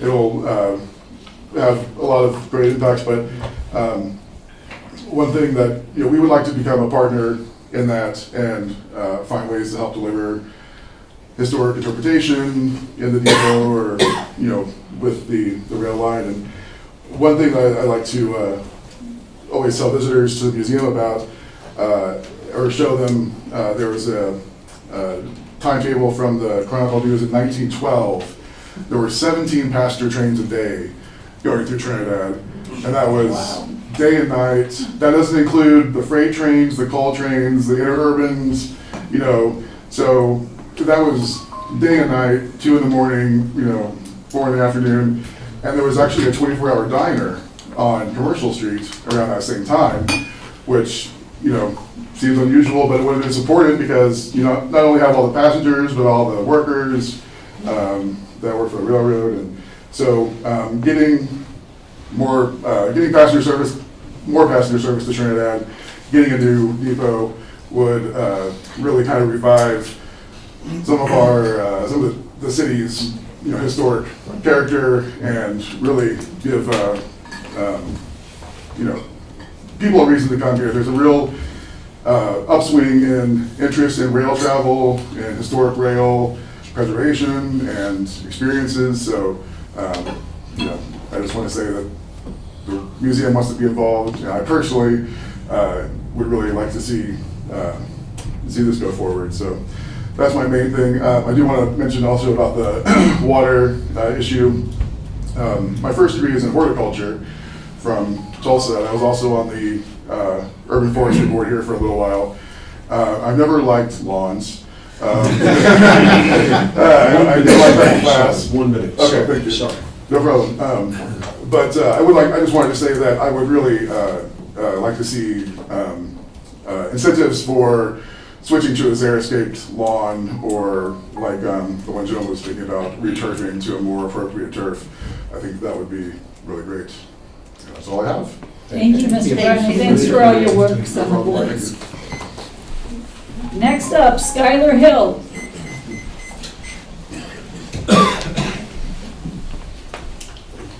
I will also be speaking about flock cameras, so forgive Okay. me. I have some different points though. Good evening, my name is Skylar Hill. I'm a Trinidad resident. I want to talk about flock cameras, the automated license plate readers the Sheriff's Department is reportedly considering. Let me be clear about my goal. I'm not here to convince anyone these cameras are wrong. I'm here to ask for one thing, time to discuss them together before any contract is signed. The Council and Sheriff's Department answer to different bodies, and the city isn't pursuing flock right now. But because the county may be, this is the moment to start a public conversation. My request is simple, hold a working session or put this on a future agenda. And if anyone here can facilitate a conversation with the Sheriff's Department, I'd be very grateful. I would consider it a win to discuss this with representatives, even if the county ends up going with flock cameras after all. First, thank you to both the Council and the Sheriff's Department for continuing to look for ways to make Trinidad safer. We are on the same side on safety. This is not a partisan issue, and I hope that we'll keep it that way. A little bit of that, excuse me. I work as a senior software engineer and a technical lead, and I'd like to use that to help inform this. I won't have time tonight for privacy. I hope we get to that later, and some others have talked about it, but I think my expertise will be better used for other subjects. I'll talk about things like how insecure these systems are, what they cost and how hard they are to leave contracts, how often they misidentify innocent people, who controls the data, and whether a local solution could serve us better. Security. This isn't speculation. Last November, an independent researcher published 51 security findings in Flock's devices, 22 with official government vulnerability IDs, and demonstrated taking over camera in under 30 seconds. Researchers found more than 60 Flock cameras wide open on the public internet, no password, including one in Douglas County, Colorado. And you don't need to be a hacker. Access to police logins has been sold on Russian criminal forums, and exposed cameras are viewable by anyone with a browser. Putting this data within cheap, easy reach of criminals who could use it to stalk or steal. This prompted a U.S. Senator and Congressman to ask the FTC to investigate. Flock disputes some of this, but as an engineer, I can assure you these are all serious, credible, many examples. Cost and lock-in. These run roughly $2,500 to $3,000 per camera per year, a subscription that you never own. Flock's contracts are known for auto-renewal clauses and steep early termination fees that make them hard to exit. That same money could fund things with stronger evidence. Better street lighting, cut nighttime crime by about a third in a controlled study, and the town would own it. It's far cheaper and far more effective.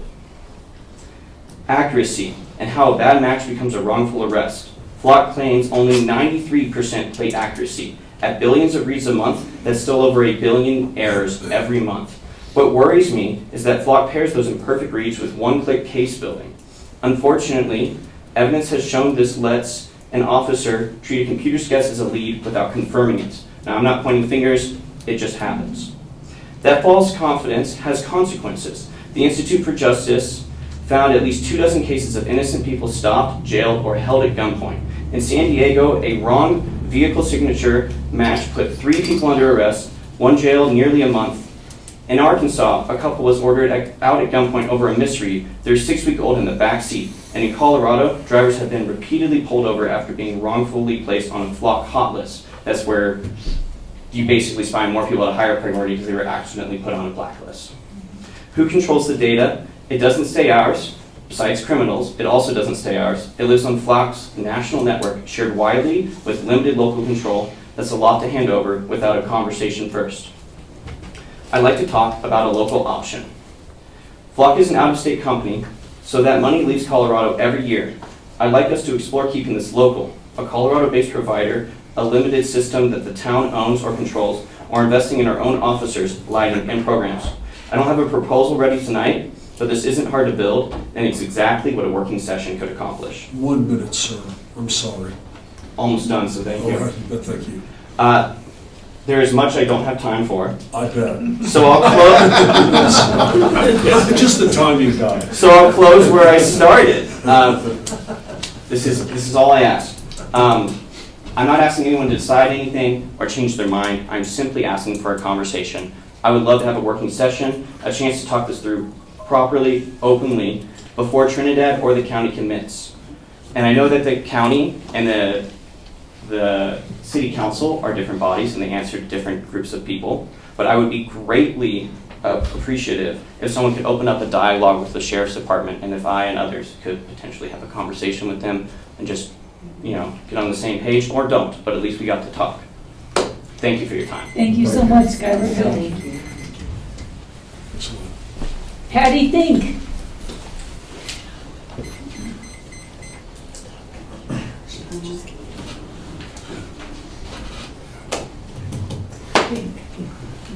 Good evening. Hi, Patty. Hi, Patty. Hi there. Okay, I have a few things that people asked me to come and talk to y'all about. The first one is the parking lot of Maverick at exit 18. Okay, there are 2 entrance exits. This one has a wiggle stop sign about this big. This one does not have one at all. And then you've got that road coming through, and you've got people who live up here. So the people who live up there are concerned that there's going to be an accident. And that evidently there's a constant fight going on between through traffic and Maverick traffic. So can we look at getting stop signs out there? Yes, thank you. We need at least 2 to get started. Okay. Okay. And then the next one in the same parking lot, there's 2 dumpsters over to the right that do not have cables on them. Maverick takes all their trash and puts them in those dumpsters. The wind blows it open and the bears invite them. So please let Maverick know there are bears out there. And they're not going to take no for an answer. Thank you. So there's food in those dumpsters. The wind is not our friend. The bears are there. Okay. Okay. Let's come into town. Behind the courthouse, you've got the courthouse here, DFS is here, and you've got Fort Wooten over here.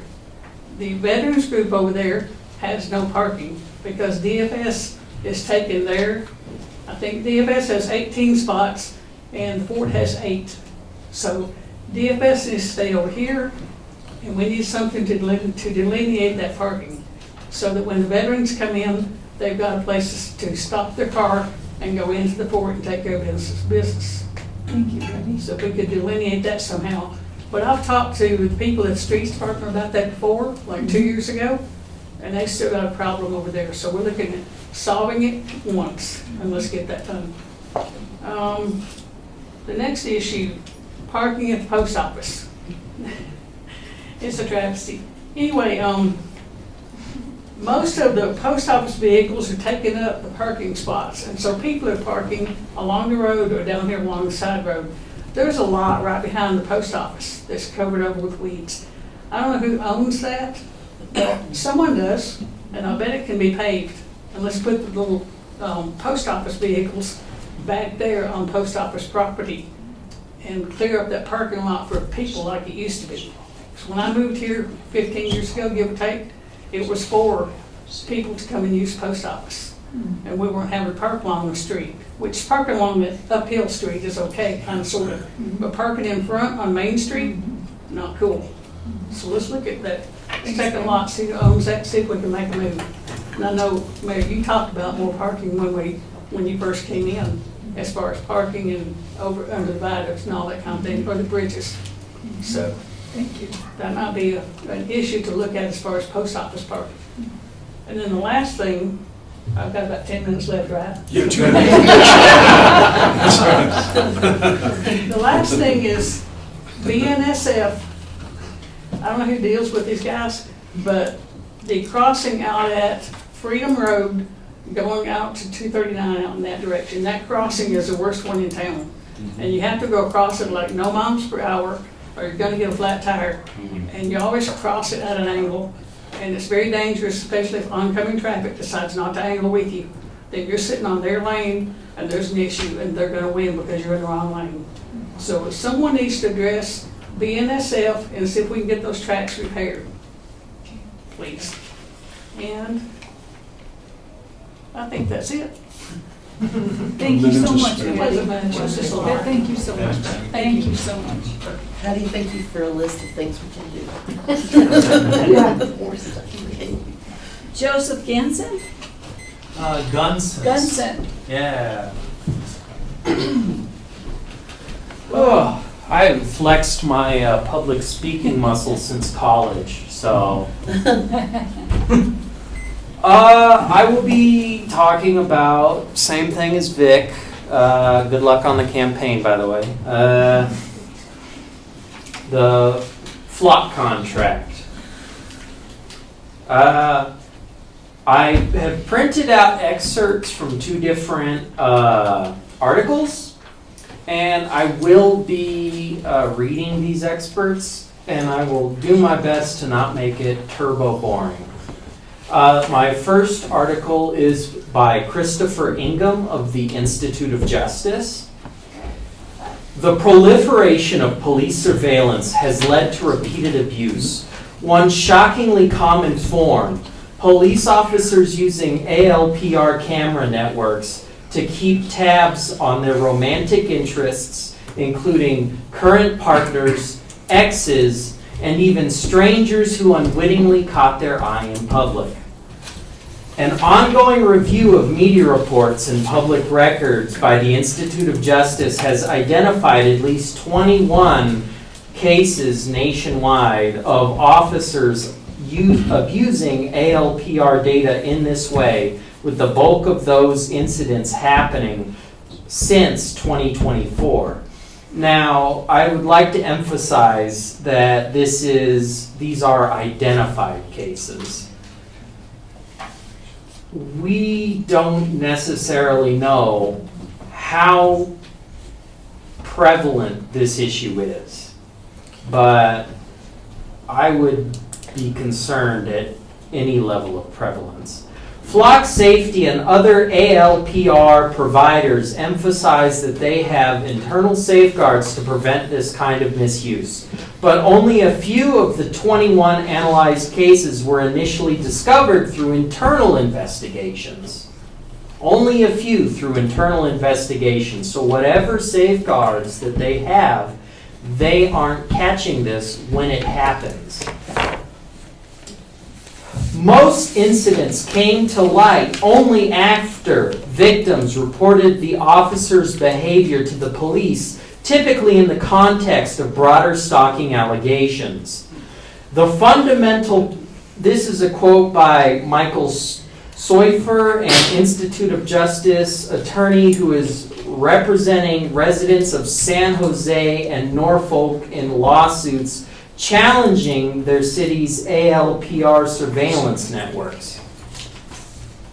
The fundamental problem with these systems is that they place private information about people's movements over time in the hands of every officer.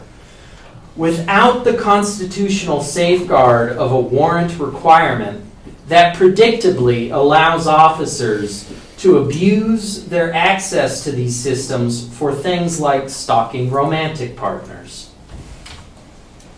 The other article I would like to read is by Chrisanna Elser of in the Colorado Sun. This is actually written by the lady that Vic was talking about during his speaking time. The horror of having to prove one's innocence against the supposedly incontrovertible evidence of AI-powered mass surveillance is no longer limited to science fiction. And I really want to emphasize this next quote by Sergeant Jamie Milliman of the Columbine Police Department. 1 minute, I'm sorry. You know, we have cameras in that town, and you can't get a breath of fresh air out of that place without us knowing, correct? There is no doubt I wouldn't have come here unless I was 100% sure. I would like to emphasize this quote by the sergeant.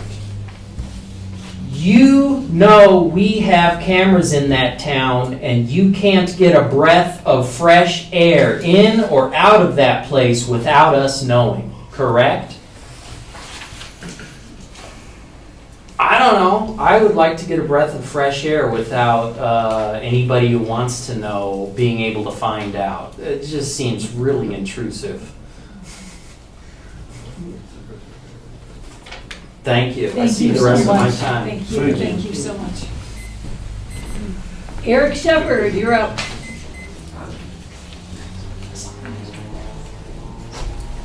Good evening.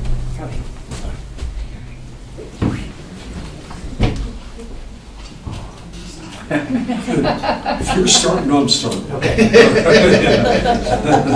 Mayor Michaels, member of the council, city staff, thank you for the opportunity to speak today. I'm Eric Shepherd, Executive Director of Main Street Live and a member of LTAB. I'm here tonight because transparency, accountability, and trust are essential to the relationship between the city and the organizations that serve this community. I also want to make clear that I did not come here lightly. For nearly a year, I've tried to resolve this matter privately, respectfully, and through the proper channels. I've spoken with city staff, other LTAB members, and members of the council. I've asked questions. I've sought clarification, and I've tried repeatedly to understand and resolve what appear to be misunderstandings.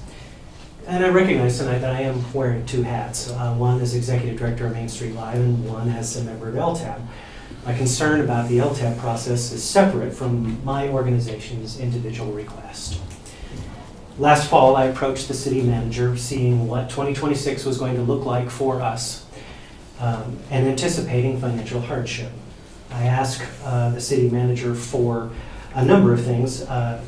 In that conversation, the most tangible result of it was $6,000 in assistance for our utility bills through economic development funds. I left that conversation believing the city intended us to support, that the city intended to support Main Street Live in addressing that need. The first week of March, several months later, I was told that those funds could not be obtained. Then 3 weeks later, I attended a meeting of the City Council, April 7th.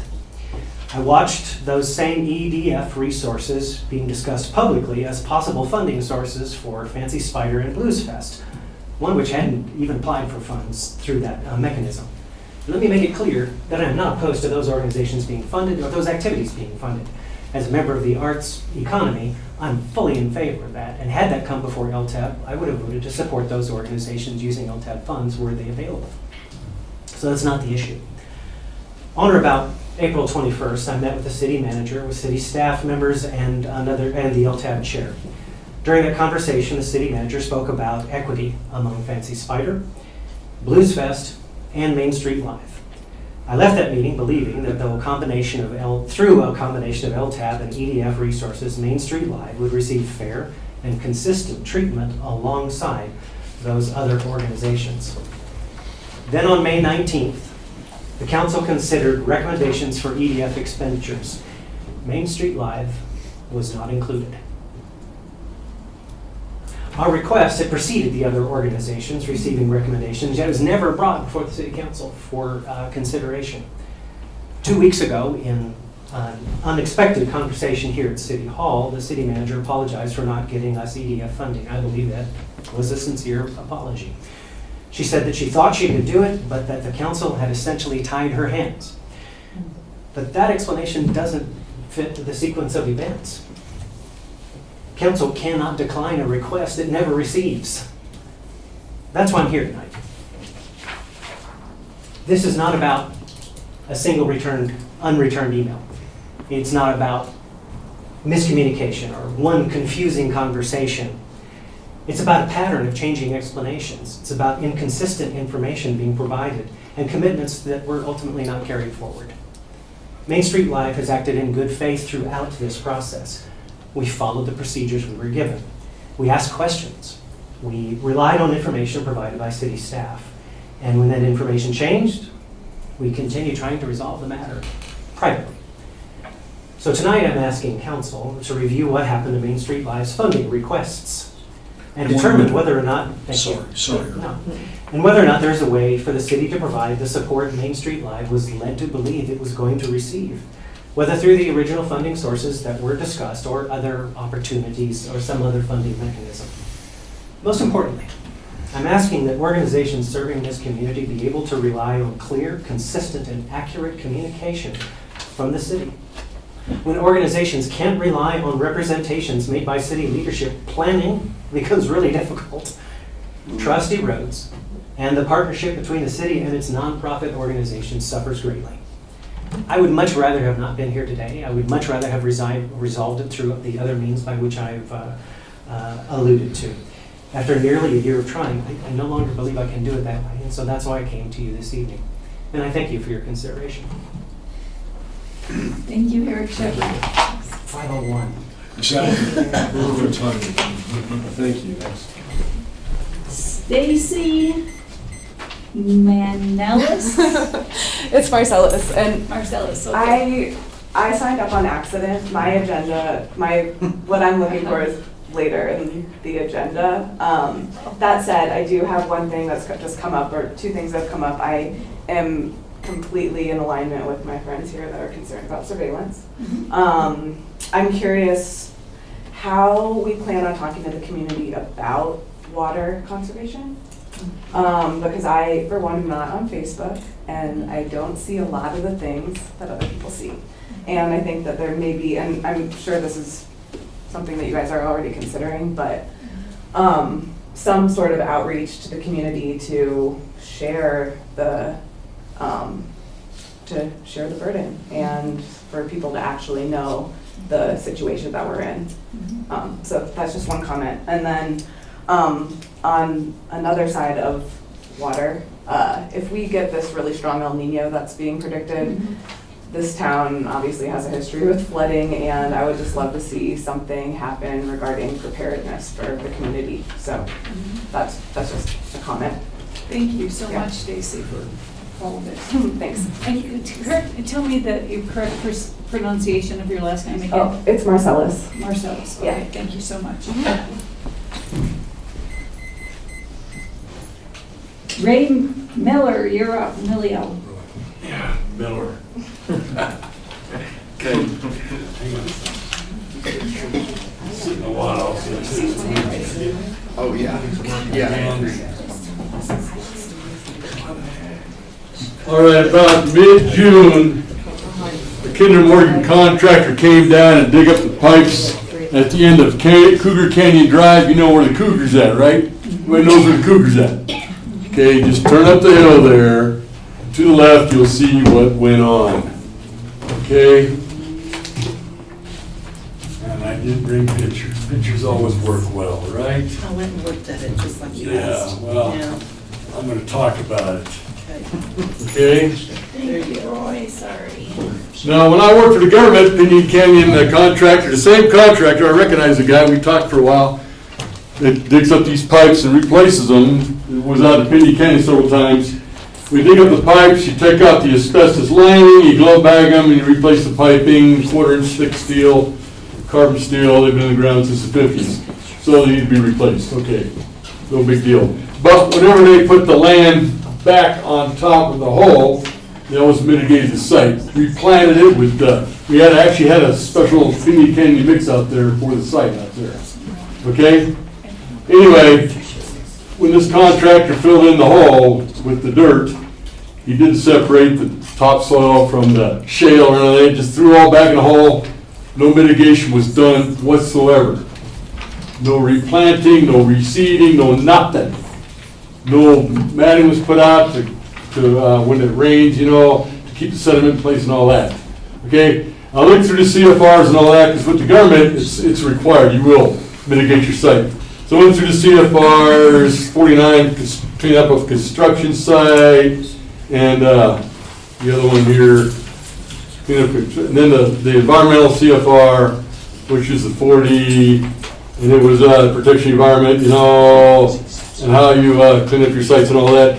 But nowhere did I find that it's a requirement anywhere that you mitigate your site. Couldn't find it. So as far as I'm concerned, you guys ain't got to do nothing.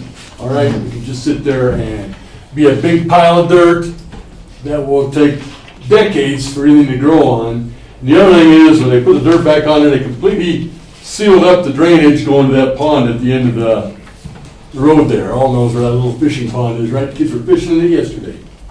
Now, there's no rainwater or snow melt coming off that hillside that's gonna make it to that pond. It's that high of a pile of dirt. If you don't believe me, go ahead and take a little drive out there. Park beside the fishing pond and look at that mess they left behind, okay? That was poorly done. I don't know who went out there afterward from the city and blessed the site, or even if that was done. Okay? I always thought someone had to go out there and bless the site as being what a great job y'all did as they drove off into the sunlight, right? Okay? It was very poorly done. And I did write the landowner a letter going, he's up in somewhere in Beulah or something like up north, saying this is what's going on with your site. He's trying to sell that land for $90,000. The whole hillside, he owns it. I don't know how I wound up with that mess, but I can't envision anybody paying $95,000 for that hillside, because there's nothing there but, you know, scrub brush and pine trees, okay?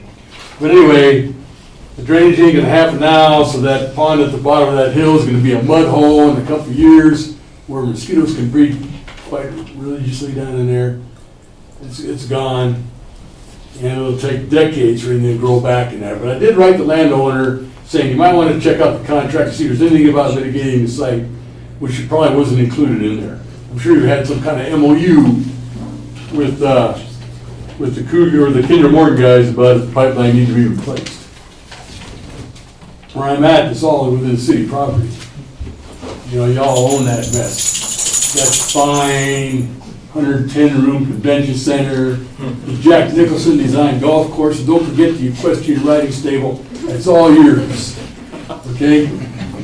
All right, but that was poorly done. I'm not happy with the results. I'm a landowner. I mean, I live up there. Y'all don't live there, so I'm sure you're not that worried about it. But I do live up there, and that was poorly done. Extremely pathetic. That's just my personal opinion, though. All right? No, thank you, and thank you for letting us know. Sorry I didn't have enough pictures for everybody, y'all can spread them around. We're spreading them around, yeah, thank you so much, Lori. Pictures work well, right? And Riley Lopez? So, ma'am, I apologize. My handwriting is atrocious. Hi, Riley. I'm Riley Soper. I would like to thank you guys for allowing me to speak. So I apologize for beleaguering you guys about this, but I am very much here to speak about my concerns about the flock cameras as well. I'm not a citizen that has done, I don't have the titles that a lot of you guys have, that a lot of people who have already spoken have. I'm just sort of an average citizen. And I mean, I do walk through this city, this town, and I mean, I enjoy it. What concerns me about this What concerns me about this is not only the lack of privacy, but the fact that there is an infrastructure being built around AI and technology in general that is not only having a severe impact on our day-to-day life, but also our future. It genuinely frightens me that in 10 years my brother might not have water, much less clean water. And I urge you guys to think about that, please. I know that it's still under consideration, but the fact that it's, you'll have to forgive me, the fact that it's under consideration is not extremely comforting to me, because there are points that I know still haven't been talked about. I know there are points that have been debated to death. And I do appreciate you guys being willing to have a real conversation about this.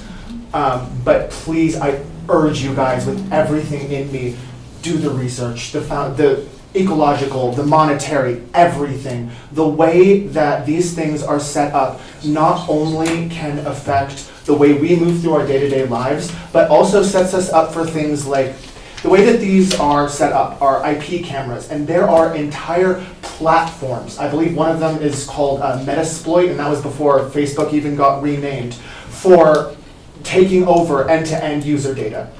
These things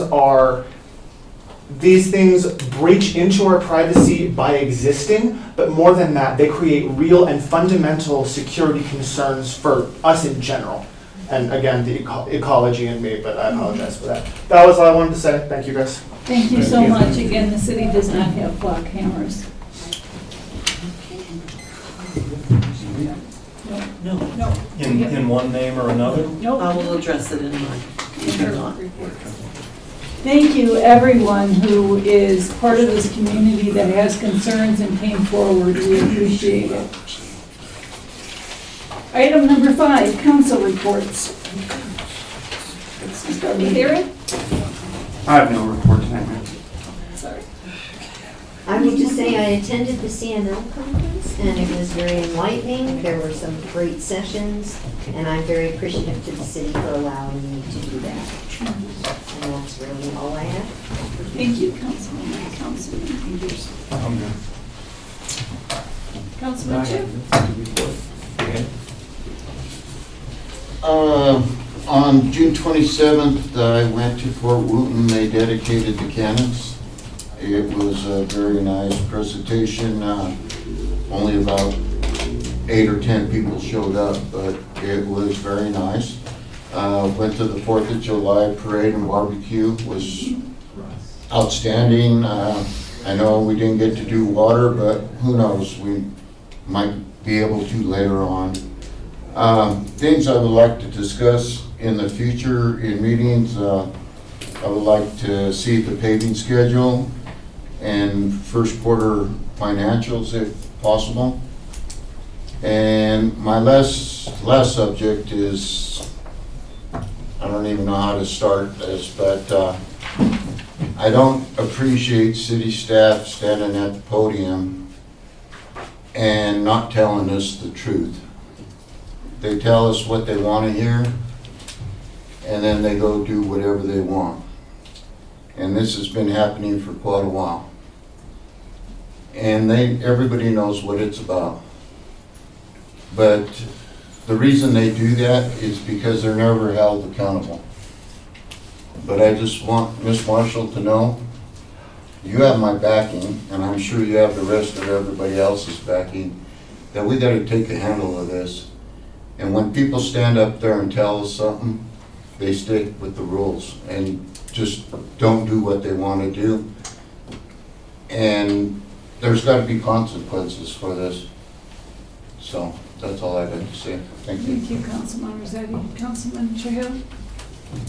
In lieu of time, I think I'll forego my 25-page detailed report. I want to thank the citizens of Trinidad for allowing us to attend the CML meeting this year. Mayor Michaels and Councilwoman Benora, we gained some amazing knowledge this year. So we look forward to sharing that in the future. That's pretty much all I have right now. Thank you so much. Thank you. Look forward to the 3 of you letting us know how you want to share that knowledge. Okay. Earlier today, I attended the Los Animas County Commissioners meeting at the courthouse. I was there directly to support the staff who did present, and it was really great. You'll be able to pick that up online. I recently also attended my first official meeting in Pueblo as a newly appointed board member for El Pomar, and I'm pretty excited about that appointment. July 4th parade and commemorative luncheon. I was absolutely honored to represent Trinidad at our downtown 4th of July, and the dinner that happened later, and Dan and his wife were there. It really was special, and a shout out to the parade committee and Linda Barron. When you see what she did, Sebastiani Hall was filled with people. How they got that many volunteers to cook and do that for the veterans and the rest of the community that showed up. It was totally filled, guys. It was just really thank you, shout out to the parade committee, Linda Barron. If you see them, please let them know. I also spent quite a bit of time at the Santa Fe Trail Festival, enjoying the facilities. I noticed how a lot of the local businesses I went to and talked to after the Santa Fe Trail Festival, the businesses that were based on families seemed to do a whole lot better than ones that were based on our usual festivals that are for adults. In light of the severe historic drought conditions of the active 90,000 acre wildfire to our north, I was concerned about it, and I did make a phone call to the mayor of Raton to let her know my feelings. I was concerned for the citizens that if we had a fire up north and a fire south of us, that we would trap our citizens in. And so we had a conversation about that.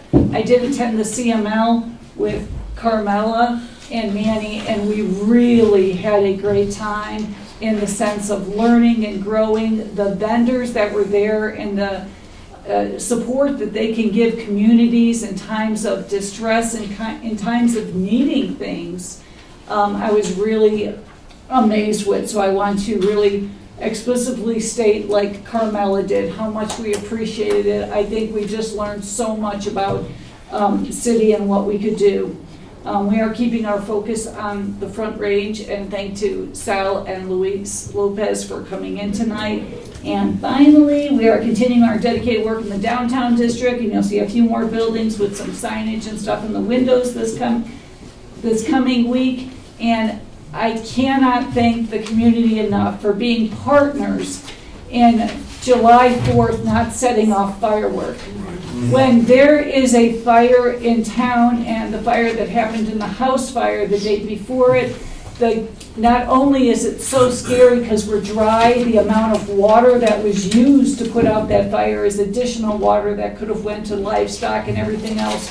So thank you over and over again to all of you out here, to anybody that listens. We all, I am sure, just feel so grateful that our July 4th was based on true community and partnership that cared about each other and ensured that fireworks wasn't going on. That's the end of my report. Okay.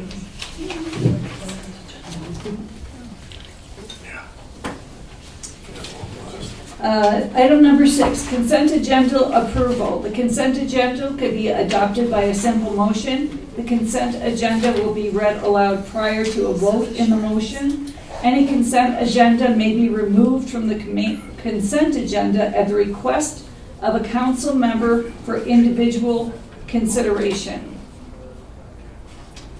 Approval of the bills would be $3,385,957.67. And I want the public to know that $1.4 million of those funds were grant money that we got to support projects in the city of Trinidad. And thank you to the city staff for getting all that grant money to help us. And the approval of the bills. Does anyone want to make a motion to? So moved. Second. Call? Peters? Yes. Rossetti? Yes. Shu? Yes. Trahell? Just for a point of clarification, for the consent agenda, can we amend the motion to approve the minutes, the bills, and the payroll, please? Okay. Thanks, Manny. Thank you. Councilman Trill, sorry. Okay. So yes. Benor? Yes. Williamson? Yes, as amended. Michaels? Yes, is amended.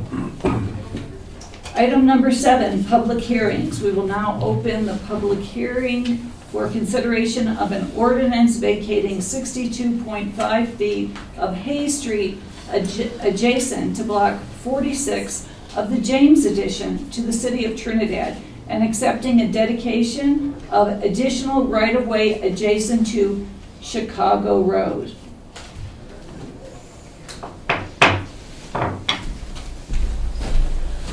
Hearing is now open. Thank you, Councilman. Thank you, Mayor. Good evening, Mayor, Council. This is the vacate request we have from the applicant, Stacy Marsalis. It is for 62.5 feet of Hayes Street. This is off of Washington, kind of along the hillside there. It's unimproved, so you can't really tell right now it's a street. So this is just a vacate of that piece, the 62.5 feet of that right of way. It's 3,750 square feet. And as all vacates, half the property goes to one adjacent owner, the other half goes to the other owner. The city of Trinidad is the other owner on the other side.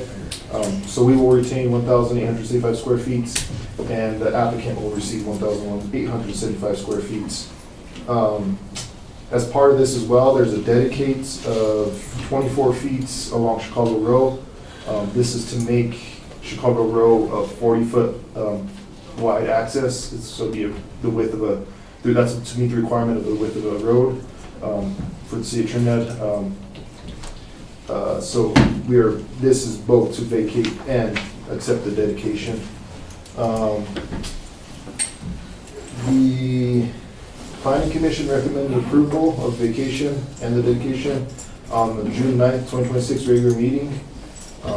There was no issues at that meeting, no other concerns, no public comment as well.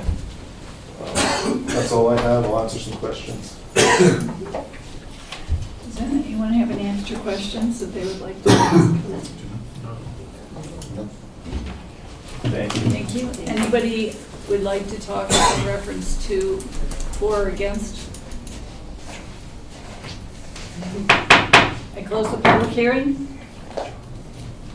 Item 7I, second reading of an ordinance vacating 62.5 feet of Hayes Street adjacent to Block 46 of the James addition to the city of Trinidad and accepting a dedication of additional right-of-way adjacent to Chicago Road. Need a motion? Motion, please. Motion, please. So moved. Second. Call. Peters, Yes. Rossetti. Yes. Shu. Yes. Trahell. Yes. Venor. Yes. Williamson. Yes. Michaels. Yes. Item number 8, unfinished business. Nope, nothing happened. Item number 9, miscellaneous business. Consideration of approval of MOU with Los Animas County to establish an emergency operation center. Is there a motion to approve? Thank you, Madam Mayor. I believe Chief Bacharach's here to address any questions that you might have. Thank you very much, Chief Bacharach.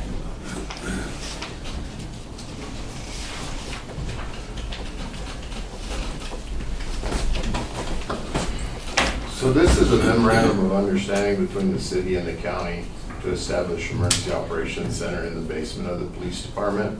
We will use that center during large disasters, big emergencies, and that's where we'll bring everybody and we'll kind of handle our emergencies. So all we're asking for is the cooperation between the city and the county to establish that center. Do you have any questions, comments?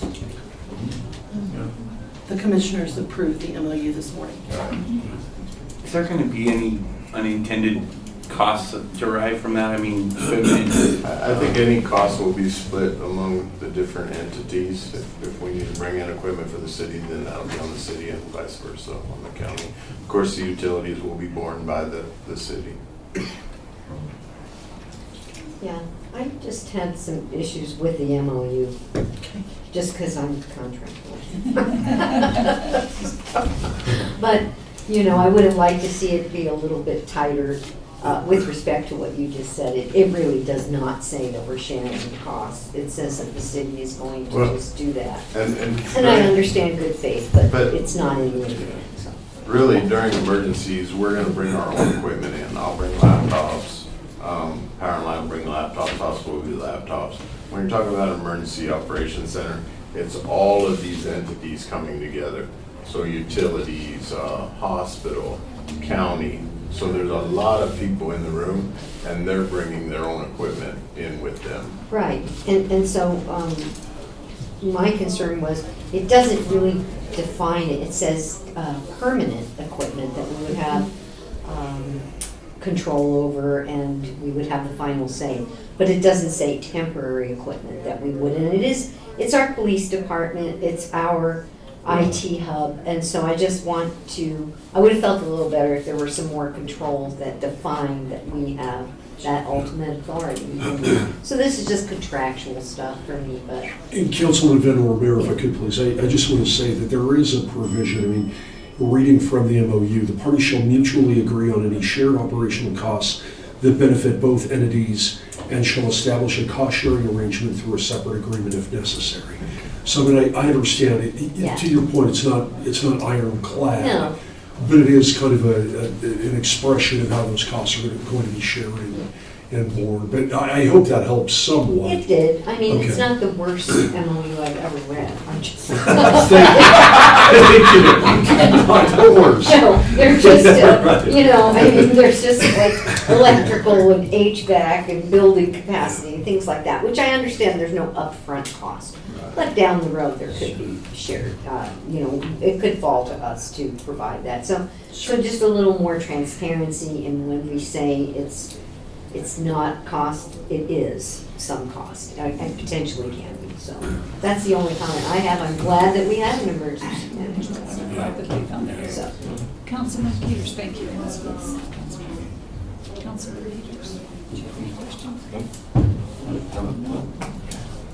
Councilman Peters? No? Thank you. Thank you, Chief. Thanks, Gary. Thank you, Chief Brogan, for the emergency operator who is out in the fields tonight chasing down smoke for a fire. So thanks to Chief Backrack for stepping in. Need a motion? Sorry, please? Yes. Sorry. So moved. Second. Call? Peters, Yes. Rossetti. Yes. Shu, Yes. Trahell, Yes. Venor, yes. Williamson. Yes. Michaels. Yes. Item number 9B, consideration of approval of a MOU with Los Animas County for detoxification facility. Madam Mayor, both Lieutenant Tahanovich and Sheriff Navarrete are here. They've been working on this for about a year, so if they could come forward, then we can answer any Absolutely. questions. Come forward, gentlemen. This is a good duo right here. Yeah. It is. And Lieutenant Tahanovich's baseball team won tonight. Yes, we do. Yes. Nice. Who did you win over? One of the other teams. It was a tight game. It was really, we won 6-4, so. Where do you guys play? Southside Park. Nice, It's for youth. nice, Yeah. Coaching the little guys. nice. And gals. There's some- Right there, too. What do you guys like to explain a Can little you bit tell about? us- Just kind yeah. of give us a 30,000 foot. We used to pay some money to Crossroads Turning Points Detoxification Center. We caught wind last year that they're gonna be revamping, I don't wanna use the wrong term, but they're gonna be doing something different with detox and rehabilitation in communities. So, from the sounds of it, they're gonna be going away from the facilities that we're used to where you can either check yourself in or we pick them up and take them in when they're intoxicated with substances or alcohol. That's a private entity, it's a statewide issue that's going on right now, it's not just a local issue. So the problem arises, we're sending them money and they're not gonna be providing that service anymore. Well, the sheriff and I have been talking, probably 80% of the inmates that go to the Los Animas County Jail come from the Trinidad Police Department. So most of them are impaired under some type of a substance or withdrawing from use of a substance. He has to have a staff to take care of those people. You can't just throw them in a jail cell. Withdrawals are really bad, and the medications that are required sometimes. So he has to pay a staff to do those services in the facility when we bring somebody who's in custody, who's under the influence and withdrawing. So the hospital helps us get that started, and then they work with his staff.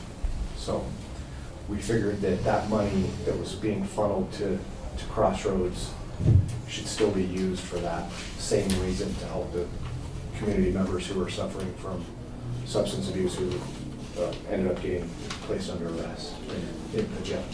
Lieutenant Tahanovich, can you cover what our responsibilities are when they're in custody? Yeah. And the danger that we had in leaving them in a facility that couldn't secure them? Yeah. So before, the sheriff had these upgraded staff and some technology, I guess, we're working on in there now that monitors their breathing and heart rate and all that good stuff. Detox is not a secure facility. It's not a jail. It's not a prison. It's not they don't lock the doors. So what would happen is the police department and his staff would arrest somebody, and the jail wasn't equipped to hold somebody who's withdrawing or extremely intoxicated. Can't take them to the hospital. That's not their responsibility either. So we would take them to Crossroads. Once they became non-compliant and didn't want to be there anymore, Crossroads had to let them out. They used to keep them in under the guise that they're under arrest. This stuff not gonna go anywhere until their legal team got involved with it and said, you guys can't do that. If they want to leave, we open the door and they have to go. An unfortunate situation happened a little while back where a couple of people were in there for some arrest warrants and felony charges, and they broke out. They heard the police sirens coming. They ran down the road and attempted to burglarize a home. The homeowner was armed with a firearm and was going to do what they needed to do. We did not need that to happen, unfortunately. So we sat down and said, we need to fix this. And there's the money there. It's not going to be a detox facility anymore. We need to help the sheriff be able to take care of our citizens. And we did budget, this is not an unbudgeted line item. It is budgeted under Los Animas County Detox and agency support line item within the general fund. Okay. Who owns that building with Crossroads? It's a private thing. Oh, that's what I just wondered. Yeah. Okay. And this is a statewide initiative for Yeah, detoxes. yeah. They're revamping what detox and rehabilitation is statewide. They're closing all of their detox facilities, whatever entities are. The state has come down, whoever's regulating those detox facilities said, no, you guys, we're not doing this anymore. We're closing them all. So we're not the only community being impacted about this. I believe the funding that we would provide to Los Animas County Sheriff, perhaps you could speak to how that, you'll be using that for medical staff. Yes, what we'll use the funding for is we did recently put in some sensors through a company that monitors vitals, and it picks up their breathing, heart rate, and it's mounted on the ceiling. And it's technology that we're going to have to upkeep. But that helps us when somebody's in distress. It'll alarm us to get somebody down there to check on them, especially when they're in detoxification.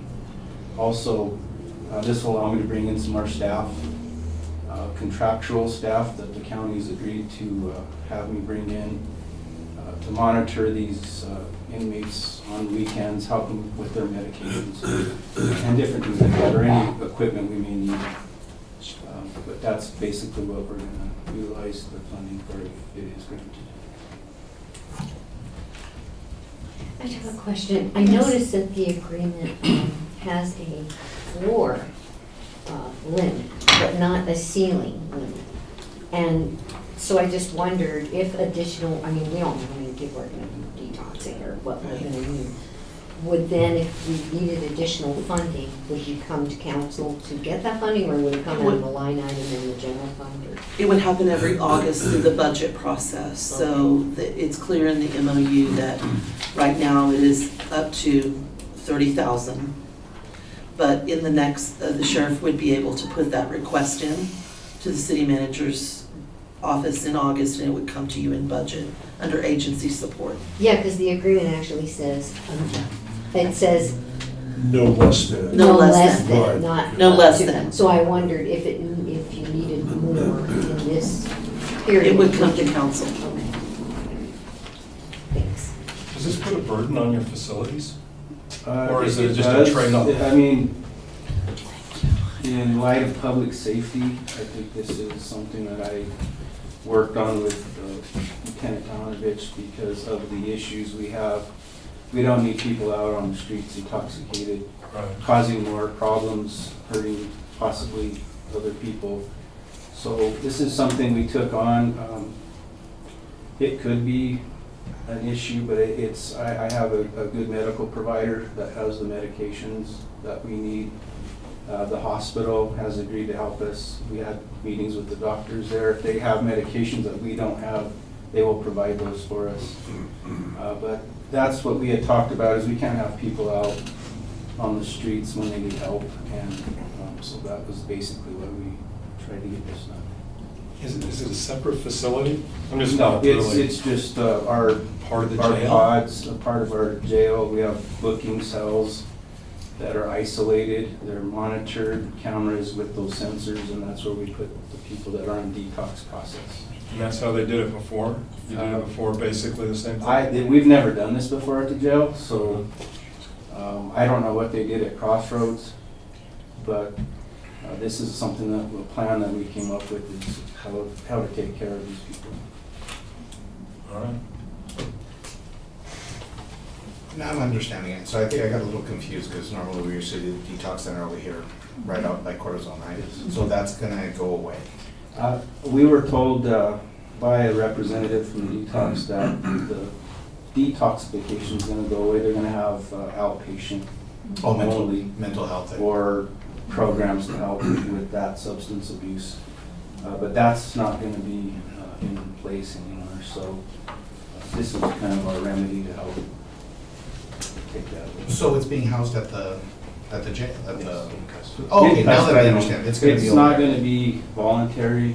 Like No, we're just somebody kind off of, the I street. think where I'm getting is that the actual location. Yeah. So, yeah, because I think the understanding just from reading it didn't say it was gonna be there. Yeah, it's It was not, yeah, assumption that it's gonna be back it's here. our facility, it's technically not a separate area, it's our jail, we just put people in detox process. It makes more sense that way, that Right. now that I'm understanding that it's actually in your Yeah. facility under a control, it's more Yeah, controlled. and it's only for in custody, it's not people coming off the street coming to our jail, Right. it's not a detox center in that aspect. It's like adding a wing. Yeah, Basically. yeah, so that's what I was just trying to just clarify that is, you're not having to have your guys come over here. No. I told straight to go over there, It's- and we're it's our building that. facility. So we keep Makes them sense. isolated till they're out of the process, and then once the medical establishes that they are clear to go into the population. and then- Yeah, and historically, we funded this for years anyway, so I don't have an issue with this at all. I appreciate you stepping up to the plate, both of you, for everything that you're contributing to try to keep this under control. So I appreciate you guys so much. Thank you so much. That's all the questions that I have. Anyone else have any other questions? Questions? Councilman? No. Okay, thank you very much, Thank you. gentlemen. Thank you, We'll need a Joe. motion. We'll need a motion. So moved. Second. Call? Peters, Yes. Rossetti, Yes. Shu, Yes. Trahell, Yes. Benor, Yes. Williamson, Yes. Michaels. Yes. Miscellaneous business 9C, consideration of resolution to approve the City of Trinidad's participation in the Front Range Rail District Train Station Program. Madam Mayor, I believe Mr. Salpace is back in the room. Thank you, Mr. Selface. Hi, thank you. Good evening, Madam Mayor and members of council.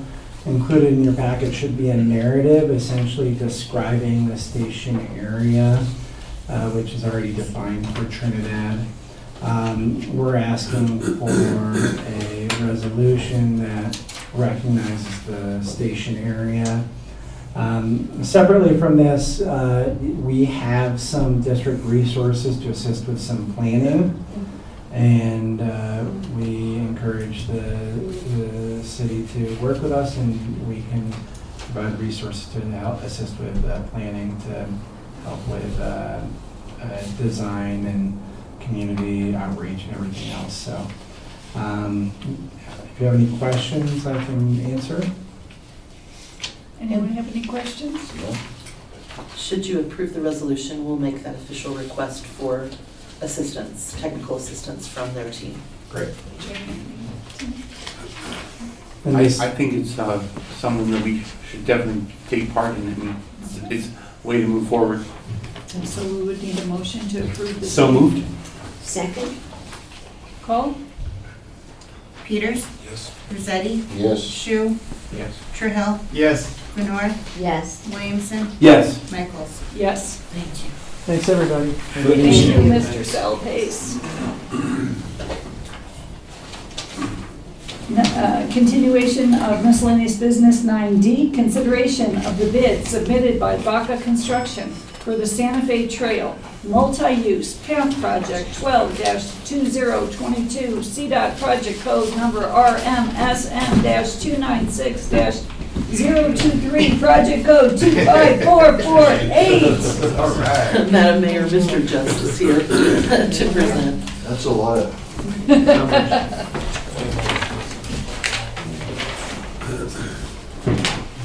the only one that brings us big paper. It's even shrunk down at this size. I know. Thank you, Bob. Cutbacks.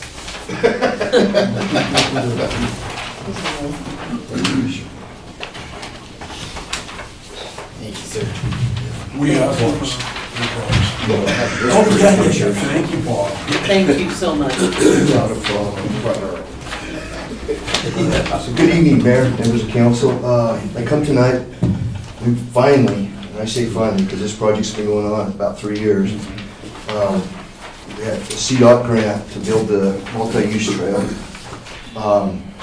Anyway, we bid, we received bids from 4 contractors. It's not the entire project. It's broken into 2 phases. The second phase, it's under design, nearly completed, is the low water crossing that will go to Morse Canyon. And, but at least we'll have the design information, and then we'll have to do, on that portion of it, we're gonna have to purchase property, because we don't own the property where we're crossing the, but the good news is where the project we have bid now, it's going alongside the east side of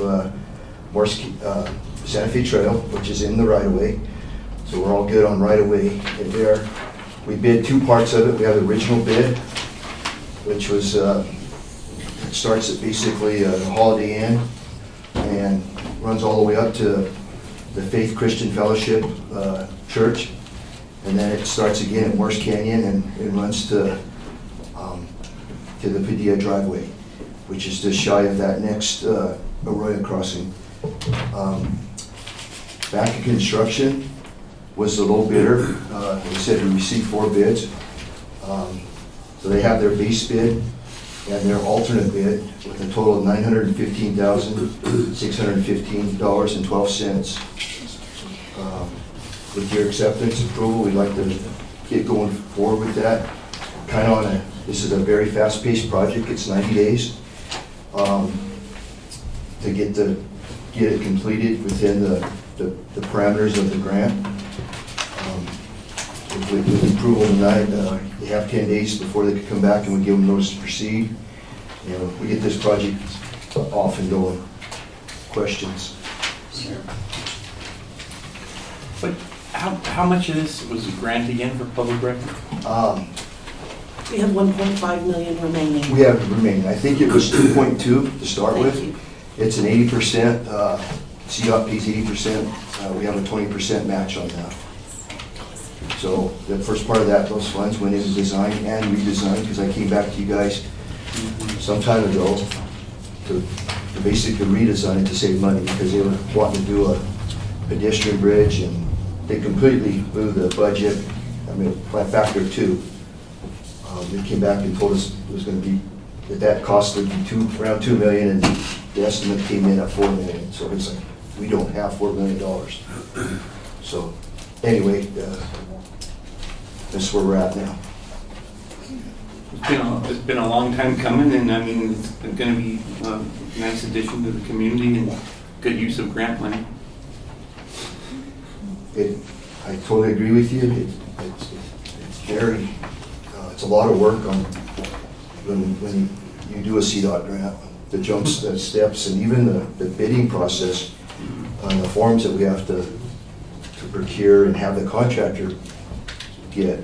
It's just riparian zones. Yes.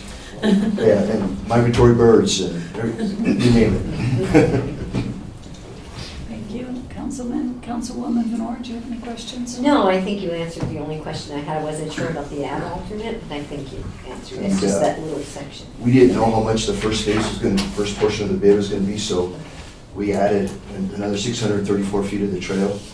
So yeah, I'm glad to say that we can do both of those, and we still have, we're under, Tara said, we're under the 1.5 that we have remaining. So we can probably extend some portions of it. We can't get into the part where we don't have that land acquisition yet, because that's a totally different ballgame that we have to acquire the land when we cross the Morse Canyon Arroyo. And we're looking at a low water crossing, if you guys are familiar with that. Basically, you drop down and we put a couple culverts in, so the minor flows, the winter flows basically go through the culverts. If we have a big event in the summertime, it's designed to reach and go over the top.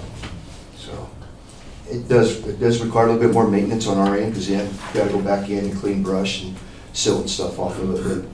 But they use them all the time up in the oil and gas fields. Sure. Councilman Peters?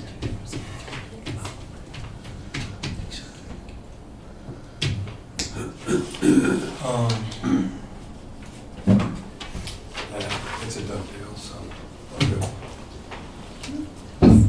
Councilman Shu? What about lighting?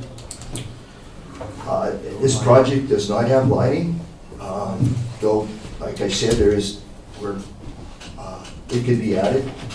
But why haven't we added that on it? I mean, we have talked about that several times about putting lights up there because it's pretty dark.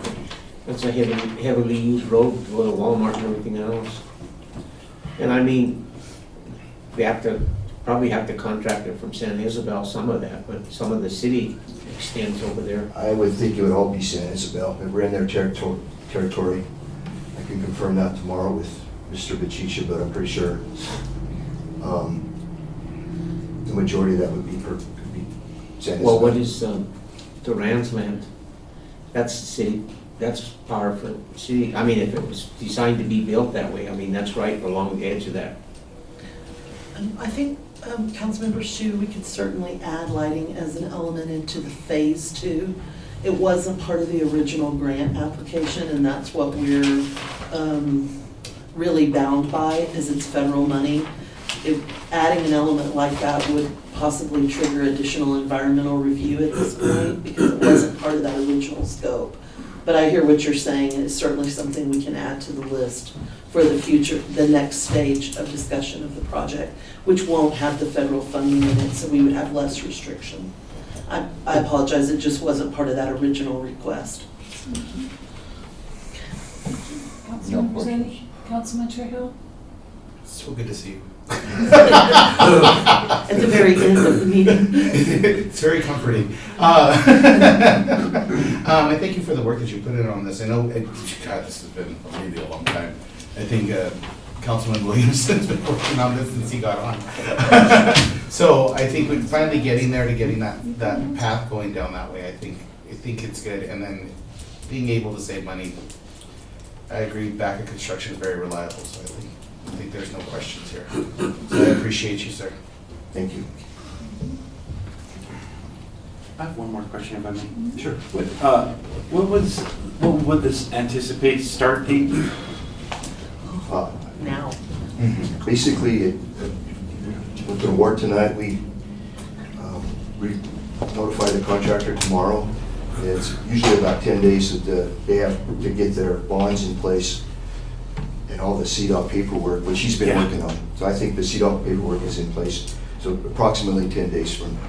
And then 90 days-ish. And that's an aggressive schedule.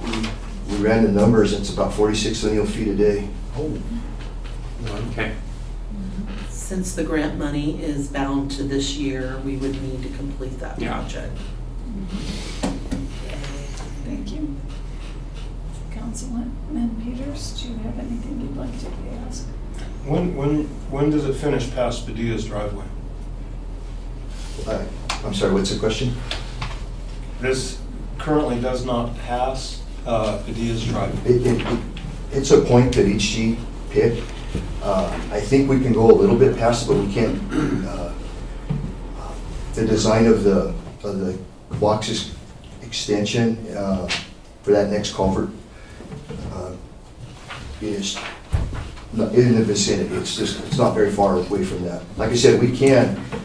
I talked to Matt Pettit from CDOT. If we have some areas that are good to go, we can go with some burnt trail. So we might be able to extend past that up to that culvert. The culvert is in phase 2, the design of that culvert extension. So the way that the bid would work with CDOT money is we establish a per price per lineal foot. And if we end where the project's defined now, and we have additional money, we can just extend and that it would be allowable under CDOT, do another lineal foot and another lineal foot and another lineal foot. So we intend to use every drop of federal money that's in this project. So I think when we get, if you would like progress reports as we're doing this project, we can tell you where we're hitting and where we expect to be able to end. But CDOT chose, along with our designers, an endpoint that makes sense based on the money we have. Did I explain that correctly, Mr. Justice? You did. Okay, That's thank correct. you. I mean, that's good enough, but that last section is flat out dangerous section. It's critical. There's nothing for pedestrians, As you know, that's why walkers, it's dangerous. that's why the box needs to be extended so the trail could basically continue on each side there. What time estimate on what would you figure to just finish that last? Time estimate for when the design will be completed, or So when the whole project would be tied into Saddle Road, so there's one safe, big sidewalk. that would be probably a discussion for next year's funding. That will be discussed in budgeting for next year. Okay. How much did we pay in total for all the engineering? Total? Oh, A lot. yeah. 1.4. For engineering alone? No, the total grant was 2.2. And we have 1.5 remaining. Right, so approximately 700,000 plus or minus. 700,000 for that. Where's HG from? They're out of Denver. They're out of Denver? Yeah. Okay. And you worked on it for how many years now? 3, 4 years with your team? Yes, and like I said, we came back to council because it was a tough decision. I mean, we even talked about just dropping them and perhaps even going in-house to do it. After talking to Tara, it just made sense to stay with them. The reason that we stayed with them, when I started last year, we had the discussion. The project was stalled.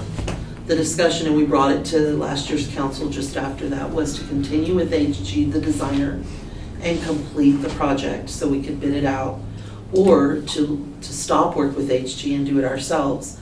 The reason we went with HG is because we got all the CDOT clearances as part of the project.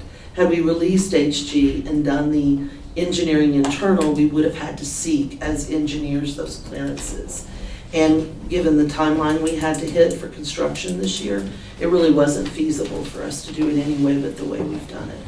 So those, Our staff is completely slammed right now with the projects that are going on, so. no, I mean, I get that. I mean, I watched all. I really wanted to take this on because He did, he advocated to take it on. it's a glorified sidewalk. No, that's all it is, yeah. But the I'm just CDOT, wondering where that job cost went. Where's the job cost of 3, 4 years of you and your team and your staff figuring it out? Once we paid HG what'd you say, 7? Approximately. we'll get you an official cost. Yeah, we can break that down. We can I'm get just it. curious, because the costs are just out of control, and I do understand all the reasons why. It's just crazy. Is this gonna be still 20 feet off the road? No, it's approximately 5 feet off. 5 feet off the road? Right. Okay, are we correcting the road where it's crumbling and falling apart? Or is this, don't touch the road, this is a separate issue? This is strictly the trail. There's no improvements to the road. There are some drainage improvements, you know, obviously that we have to deal with the trail that between the road and stuff that has to be considered, you know, and on both sides of the trail. But no, as far as there's no improvements to the road. That's something that we can, you know, talk about doing. I know we talked about doing a Shoulder improvement. shoulder improvement. I'd like to see how this project works out, and I assume that it's going to be addressed, that shoulder does, when this trail's put in. So. Why does nobody ever want to talk about how the road is crumbling? I mean, I talk about it all the time. I'm not tired of talking about it. I'm happy to see this. This is going to make it safer. But the road is crumbling. You're talking about the edge rattling? Yeah. I think there's really no way, unless you have curb and gutter, to hold that road from sloughing off. Yeah. Yeah, I mean, that's why. Yeah, It is I flat mean, out. the way to fix it would be curb and gutter all the way up. It's an old highway, Right. as you know. And it really needs to be shouldered up. That's the way CDOT handles their highways, they don't run curb and gutter on all of them. So, I mean, that's one thing that would probably help it. I'm not gonna say it's gonna take care of the rattling that's happening on the edges, but, With that 5-foot spacing, you gonna fill in between it, or is that where the water's we're gonna have low flow? I see it getting filled in. Will it drain off and all that? Well, that's part of it. It's gonna have to carry some drainage because the road is crowned, Right. you know? And it depends which way they pitch the trail. We can't be over 2% to make it ADA compliant. So if we pitch it back the other direction, still we gotta pick up drainage from the roadway then. Yeah. So, Okay, thank you. sure. Thank you, Mr. Just. Anyone else have anything? Just a question, and I'm sure they just brought it from there, because I was just trying to remember, I'm like, I remember at one point, we didn't own that whole road, that whole stretch of road. Is that still the situation, or is that now under city control? It's under city control. It has been. Yes, Because I remember before, it used to be like portioned out really, really odd. It belonged to the county, actually. Yeah, that's what I was trying to remember. And then we took over maintenance of it. Okay. Yes. Okay. I was just kind of just thinking in my head, I was like, do that? Thank you for the clarification. Yeah, So we yeah, would thank need, you. thank you, Bob. We would need a motion to accept the bid. So moved. Second. Thank you. Call? Peters, Yes. Rosetti, Yes. Shu, You said Oh. yes. sorry, I didn't hear that. Oh, sorry. Hill, Yes. Lenore, Yes. Williamson, Yes. Michaels. Yes. Number 10, reports by city manager and city attorney. Great, so I'll kick off tonight. I just have 3 things, but I want to There's a address. kickoff? There's a kickoff. Just kidding, just I kidding. want to address some of the comments that were made, in particular the flock cameras. That is a particular company, but if I just talk in general about AI camera technology, we are constantly at the city looking at various different technologies. We are not investigating any AI technologies for surveillance for the purpose of assisting in crime from any company at this time, nor do we intend to bring that forward at this time. So I had not planned on and do not plan on doing a work session agenda, as council had discounted that as an idea. So I wanted to just address that. We don't have any flock cameras inside the city limits by any agency right now. None of our infrastructures, power poles, are hosting cameras that are tied to any AI technology.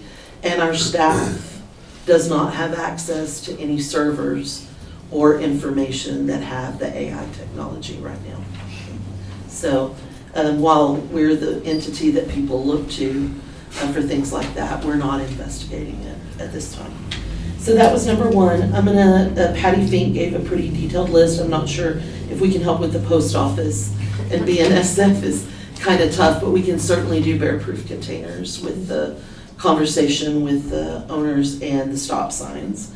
And I don't know about the veterans and the DHS parking. We'll have to talk to the agencies involved and see where that goes. I will get a memo out to you on Main Street Live, the funding request, timeline, and all the conversations that I've had. And if council disagreed with any of the decisions that I made along the way, certainly happy to discuss that with any of you publicly or privately. But I'll get a memo out to you on that timeline. Tara, on 239, which is on the state highway, Yes. my understanding after they're done with Linden, there is, one of those roads has concrete panels in it, and they want to move over and do the other one. Okay, so what I'm hearing from our city engineer is that maybe BNSF will be an easier fix than we thought. So I'll follow up with him. He's working with BNSF It's right not our now in our road, Linden. that's state highway. Yeah, that's state highway. So I wanted to address some of those and let you know, I'll get that memo out to you. In terms of Santa Fe Trail, I just want to thank City Council, I want to thank the citizens, the residents, the travelers, the vendors, the entertainment, all of our community, and our staff, especially for putting that on. I think the carnival was such a big hit, and the large footprint was such a big hit. So just thank you to everyone. I know there's conversations, but I want to say thank you for that. The mayor covered the parade, and Councilman Rossetti covered some of the things that happened on July 4th, but just what a wonderful mile marker, 250 years of our nation. So thank you. I especially just want to hit on the topic of fireworks again. Our community really came together. I want to thank our police department, our fire department, our dispatch, who sent out the reverse 911. We had to go out 5 times, and complete success. I have to report that dispatch was pretty lonely and boring on July 4th till 2 in the morning. It was really pretty quiet. So that since last year, that was my goal, was to sit in dispatch. And then finally, the water. Thank you for hearing from staff tonight. We are going to have a work session next Monday. We've moved some things around so we can make room for additional water discussion. So we are still having DIQ come next Monday to talk about the marketing contract. And then we're going to talk about the tourism ordinance right after that.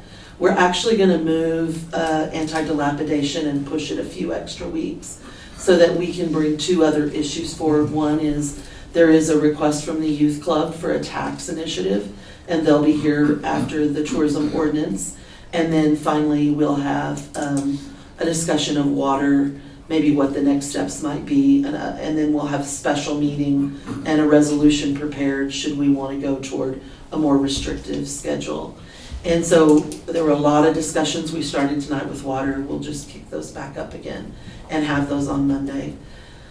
So anti-dilapidation will move to the last week of this month, and we are amending that ordinance, and we'll be bringing some requests, and we don't want to lose sight of that. Okay? So any questions that you have for me in addition to that, please let me know.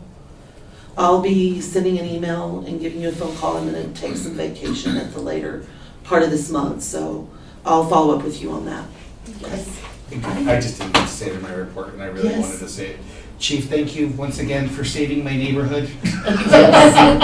Thank you so much. We did have a fire. And we did have a fire that's under investigation on Friday night, so. My neighborhood too, Dave. Yeah. That's true. Dumbass threw a cigarette out. Yes, yeah, our That was firefighters. fixing half the town. Unless you had questions for me, that's what I've got for tonight. Thank you. Thank you, Ms. Marshall. Thank you so much. Mr. Downs? Thank you, Madam Mayor, members of council. I just wanted to say, first of all, please check your emails, and I have provided a hard copy for those of you that may not be inclined for receiving email, but please check your email if you would. I also wanted to comment on the incredible success on No Fireworks. I know that's been mentioned several times. I was really kind of looking forward to prosecuting fireworks cases in Muni court if there had been many violations, but it was so successful, so incredibly well done that there were like no fireworks in my neighborhood, and it was remarkable. It would be nice if that information could be conveyed on the water restrictions and what needs to happen on that. And I don't know if you could do a reverse 911 call on water restrictions, but We have our utility tax that we'll do.